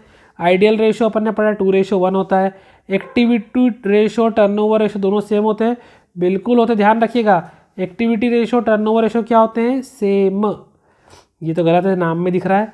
आगे ये भी गलत है दोस्तों, डेब्ट equity ratio short term financial position नहीं दिखाता है दोस्तों। देखिए, payment of short term loan, कम समय के लोन को पेमेंट करना क्या होता है, liquidity ratio. Long term loan को पे करना होता है दोस्तों डेब्ट इक्विटी रेशो। ध्यान रखिएगा, ऊपर ये गलती हो रही थी, शॉर्ट टर्म लोन को पे करना हो तो लिक्विडिटी रेशो, लॉन्ग टर्म को पे करना हो तो डेब्ट इक्विटी रेशो। प्रोप्राइटर फंड काय में आता है, प्रोप्राइटर रेशो में, नाम में लिख रहा है प्रोप्राइटर, प्रोप्राइटर। क्रेडिट परचेस, उधार माल खरीदा है दोस्तों, उधार मतलब क्रेडिट, क्रेडिट मतलब creditor turnover ratio, as simple. और कैपिटल और सेल के बीच का रिलेशन काय में दिखाता है, तो ध्यान रखना वर्किंग कैपिटल टर्नओवर रेशो, याद रहेगा, रिलेशन बिटवीन कैपिटल और sale working capital turnover ratio. Creditor purchase creditor turnover ratio, proprietor fund proprietor ratio, long term loan equity ratio, डेब्ट इक्विटी रेशो, और शॉर्ट टर्म वाले में आएगा लिक्विडिटी रेशो। देखिए दोस्तों, जल्दी से खत्म करते हैं। Which financial position show the current ratio, कौन सी पोजीशन करंट रेशो दिखाती है, शॉर्ट टर्म फाइनेंशियल साउंडनेस दिखाती है दोस्तों, कि शॉर्ट टर्म में कितना पैसा हमारे पास देने के लिए है। फिर which ratio show the ability of paying external डेप्ट, बाहरी डेप्ट को पे करने के लिए क्या दिखाता है, सॉल्वेंसी रेशो दिखाता है बेटा। The ratio which based on sale and cost, अभी ऊपर पढ़ा है हमने, सेल और कॉस्ट के लिए कौन सा रेशो, एक्टिविटी रेशो। और what is called the liability in which payable under 1 year, 1 साल के अंदर लाइबिलिटी का पे कर सकते हैं, वो होता है करंट लाइबिलिटी। और पेटेंट कैसी असेट्स है दोस्तों, पेटेंट कॉपीराइट होती है ना, पेटेंट वगैरह, ये फिक्स असेट्स होती है दोस्तों, ठीक है। ये पेटेंट कॉपीराइट जो होती है दोस्तों, वो कैसी असेट होती है, फिक्स असेट्स होती है। तो देखिए दोस्तों, मैं अपनी तरफ से पूरी कोशिश कर रहा हूँ कि आप अपना बेस्ट से बेस्ट परफॉर्म करें। तो थोड़ा ध्यान रखिएगा कि एग्जाम में कोई भी क्वेश्चन ऐसा आता है तो आप उसको किस तरीके से डील कर रहे हैं, और आपको उसको बहुत अच्छे से डील करना है दोस्तों। क्योंकि एग्जाम में क्या होगा, जब ऐसे क्वेश्चन आपके सामने आएंगे तो आप उसको बड़ी आसानी से और अच्छे से कर पाओगे दोस्तों, क्योंकि ये आपके लिए बहुत ज़रूरी और बहुत इंपॉर्टेंट है, ठीक है। तो मैं ये कोशिश कर रहा हूँ कि ज़्यादा से ज़्यादा आपको दे पाऊँ, ज़्यादा से ज़्यादा डाउट सॉल्व कर पाएँ अपन। और कोई प्रॉब्लम आती है दोस्तों तो मैं आपके साथ हूँ, कोई दिक्कत आए तो आप कमेंट बॉक्स में बताइए, तो अपन उसको और सॉल्व करेंगे। लेकिन हाँ, ये ऑब्जेक्टिव में जो करा रहा हूँ आपको बेटा, यही पेपर में आपको देखने को मिलेंगे जैसे बीएस के पेपर में आए थे। जो मैंने वीडियो बनाई थी ऑब्जेक्टिव की, उसके बाहर बीएस के पेपर में कोई ऑब्जेक्टिव नहीं आए थे दोस्तों, और क्वेश्चन भी वही आए थे जो हमने दिए थे। तो अकाउंट के मैं आपको कुछ न्यूमेरिकल कराऊंगा, क्योंकि हो सकता है पेपर में न्यूमेरिकल के और में न्यूमेरिकल आ जाएँ और आपका वो क्वेश्चन छूट जाए, तो ऐसी कोई लॉस आपसे ना हो दोस्तों। तो इसके लिए मैं एक वीडियो और लेकर आऊँगा कल। अभी जल्दी से एक चैप्टर और बचा है, हम उसको पूरा कर लेते हैं, 14 चैप्टर, ताकि आपका जो 1-2 नंबर जो छूट सकते हैं शायद, वो हम कवर कर लें, ताकि 32 पूरे नंबर आपके क्लिक हो जाए दोस्तों। देखिए दोस्तों, example of cash flow from financial activity, इसमें से फाइनेंशियल एक्टिविटी कौन सी दोस्तों, पेमेंट ऑफ डिविडेंड, ये फाइनेंशियल एक्टिविटी है, ठीक है। इन्वेस्टिंग कौन सी दोस्तों, इन्वेस्ट करना पैसा, सेल ऑफ इन्वेस्टमेंट। और example of cash flow from operating activity क्या है, इंटरेस्ट पेड बाय बैंक। अब देखिए एग्जाम में मतलब नहीं है क्योंकि आपको ये ऑलरेडी कैश फ्लो का फॉर्मेट हट चुका है, इन्वेस्टिंग एक्टिविटी, ऑपरेटिंग, फाइनेंशियल आएगा नहीं आपको, सिर्फ आप इनके ऑब्जेक्टिव के एक बार आंसर पढ़ लेना, हो सकता है इनमें से ऑब्जेक्टिव पूछ ले, तो खाली आपको ज़्यादा समझा नहीं रहा हूँ इसके बारे में क्योंकि इनमें से पेपर में शायद ही पूछे। आप इन दोनों को देखिए, cash flow statement is required for financial planning, क्या कैश फ्लो का इस्तेमाल फाइनेंशियल प्लानिंग के लिए होता है, तो हाँ होता है, पर कैसी planning, short term, medium term, long term की वेरी लॉन्ग टर्म। ध्यान रखिए कैश फ्लो जो है 1 साल के लिए होता है, तो इसलिए शॉर्ट टर्म प्लानिंग के लिए काम आता है, लॉन्ग टर्म के लिए नहीं आता दोस्तों। अगला, inflow of cash will take place due to, cash का इनफ्लो क्यों होता है, जब शेयर इशू करोगे तब होगा भाई। इनफ्लो मतलब कैश का अपने पास आना, तो कैश अपने पास कब आता है, जब वो होता है इनफ्लो ऑफ कैश। देखिए दोस्तों, एक आपको बोर्ड एग्जाम में एक क्वेश्चन और पूछ सकते हैं कि right any 4 condition of inflow of cash. आपको 4 ऐसी कंडीशन बताना है जब कैश आपके पास आता है, ठीक है। 4 नंबर में क्वेश्चन आपको पूछ सकते हैं क्योंकि एक बार 2020 में पूछ चुका है कि आपको जब 5 नंबर का क्वेश्चन आता था चैप्टर में से, तो 5 नंबर में पूछ चुके हैं, इस बार 4 नंबर में पूछ सकते हैं कि इनफ्लो ऑफ कैश कब होता है, क्या होता है इनफ्लो ऑफ कैश, कैश का इनफ्लो कब होता है दोस्तों। ये आपको थोड़ा ध्यान रखना है कि कैश का इनफ्लो कब होता है, ये आपको बुक में मिल जाएंगे चारों पॉइंट। एक तो लिखा हुआ है इशू ऑफ शेयर, जब शेयर इशू करते हैं तब कैश का इनफ्लो होता है। इसके अलावा ध्यान रखना है कैश कब कब अपने पास आता है, वो लिखना है दोस्तों। देखिए जल्दी से दोस्तों, अब हम पढ़ते हैं इसमें, under indirect method cash flow the operating activity start with dash tax, ये होती प्रॉफिट, बेटा प्रॉफिट बिफोर टैक्स, नाम सुना होगा, इतना खास नहीं है, इस पर ध्यान दीजिए आप। तो current assets over current liability क्या होता है, वर्किंग कैपिटल। अपन ने पढ़ा है ना, करंट में असेट्स में से करंट लाइबिलिटी माइनस कर दो तो क्या मिलता है, वर्किंग कैपिटल मिलता है दोस्तों। और इन्वेस्टमेंट एक्टिविटी का संबंध किससे, फिक्स असेट से, ये भी इतना खास नहीं है। देखिए दोस्तों, कैश एट बैंक, बैंक में पैसा होना ये भी कैश के बराबर ही है भाई। हाथ नकद पैसा है या कैश बैंक में है, बात एक ही है, तो कैश के इक्विवेलेंट है, कैश के बराबर है। पेटेंट जो है वो क्या है दोस्तों, हमारी इंटेंजिबल असेट्स है, इसको इंटेंजिबल फिक्स असेट्स भी बोल सकते हैं दोस्तों। तो पेटेंट क्या है, हमारी इंटेंजिबल फिक्स असेट्स भी बोल सकते हैं इसको दोस्तों। फिर सेल ऑफ फिक्स असेट्स, आपने असेट्स को बेचा है तो ये क्या है, नॉन ऑपरेटिव इनकम। भाई ऑपरेटिंग मतलब जो बिजनेस का काम करके मिलती है, तो ये असेट्स को बेचना तो कोई ऑपरेट करा नहीं आपने। इशू ऑफ शेयर, शेयर को इशू करते हो, फाइनेंशियल एक्टिविटी दोस्तों ये। और क्रेडिटर कौन होते हैं, करंट लाइबिलिटी, सबको पता है, तो फॉर्मेट याद करा ही अपन ने। तो दोस्तों यहाँ पर हमारे पूरे 14 चैप्टर के ऑब्जेक्टिव कंप्लीट हो गए हैं। आई होप कि आपको बहुत हेल्पफुल होंगे और आप एग्जाम में 32 नंबर पूरे इसमें से स्कोर कर सकेंगे। तो इंदौर की पाठशाला में आपको पूरी वीडियो मिल चुकी है दोस्तों। तो इसी तरीके से हमें प्यार दीजिए, चैनल को लाइक कीजिए, दोस्तों में शेयर कीजिए और अच्छी कमेंट दीजिए, बताइए आपको वीडियो कैसी लगी दोस्तों। तो लाइक शेयर करें और अगर आप चैनल पर नए हैं दोस्तों तो सब्सक्राइब करें, बेल आइकन दबाएं ताकि ऐसी ही वीडियो आपको और मिले और आप अकाउंट्स का पेपर भी बहुत अच्छे से कर पाएँ। आपको अकाउंट्स की न्यूमेरिकल की वीडियो मिलने वाली है और हो सकता है अगर आपकी कमेंट अच्छी आई और आपकी लाइक्स मिलती है दोस्तों, मुझे जितने व्यूज़ होते हैं, तो मैं आपके लिए अकाउंट्स के इंपॉर्टेंट क्वेश्चन भी कल ला सकता हूं दोस्तों। तो all the best from Indore की पाठशाला, आपका अपना यूट्यूब चैनल। लाइक करें, शेयर करें, कमेंट करें और ऑल द बेस्ट, क्योंकि पढ़ते रहिए। और बोर्ड एग्जाम के लास्ट पेपर के लिए आप सबको मेरी तरफ से all the best and good bye and good night.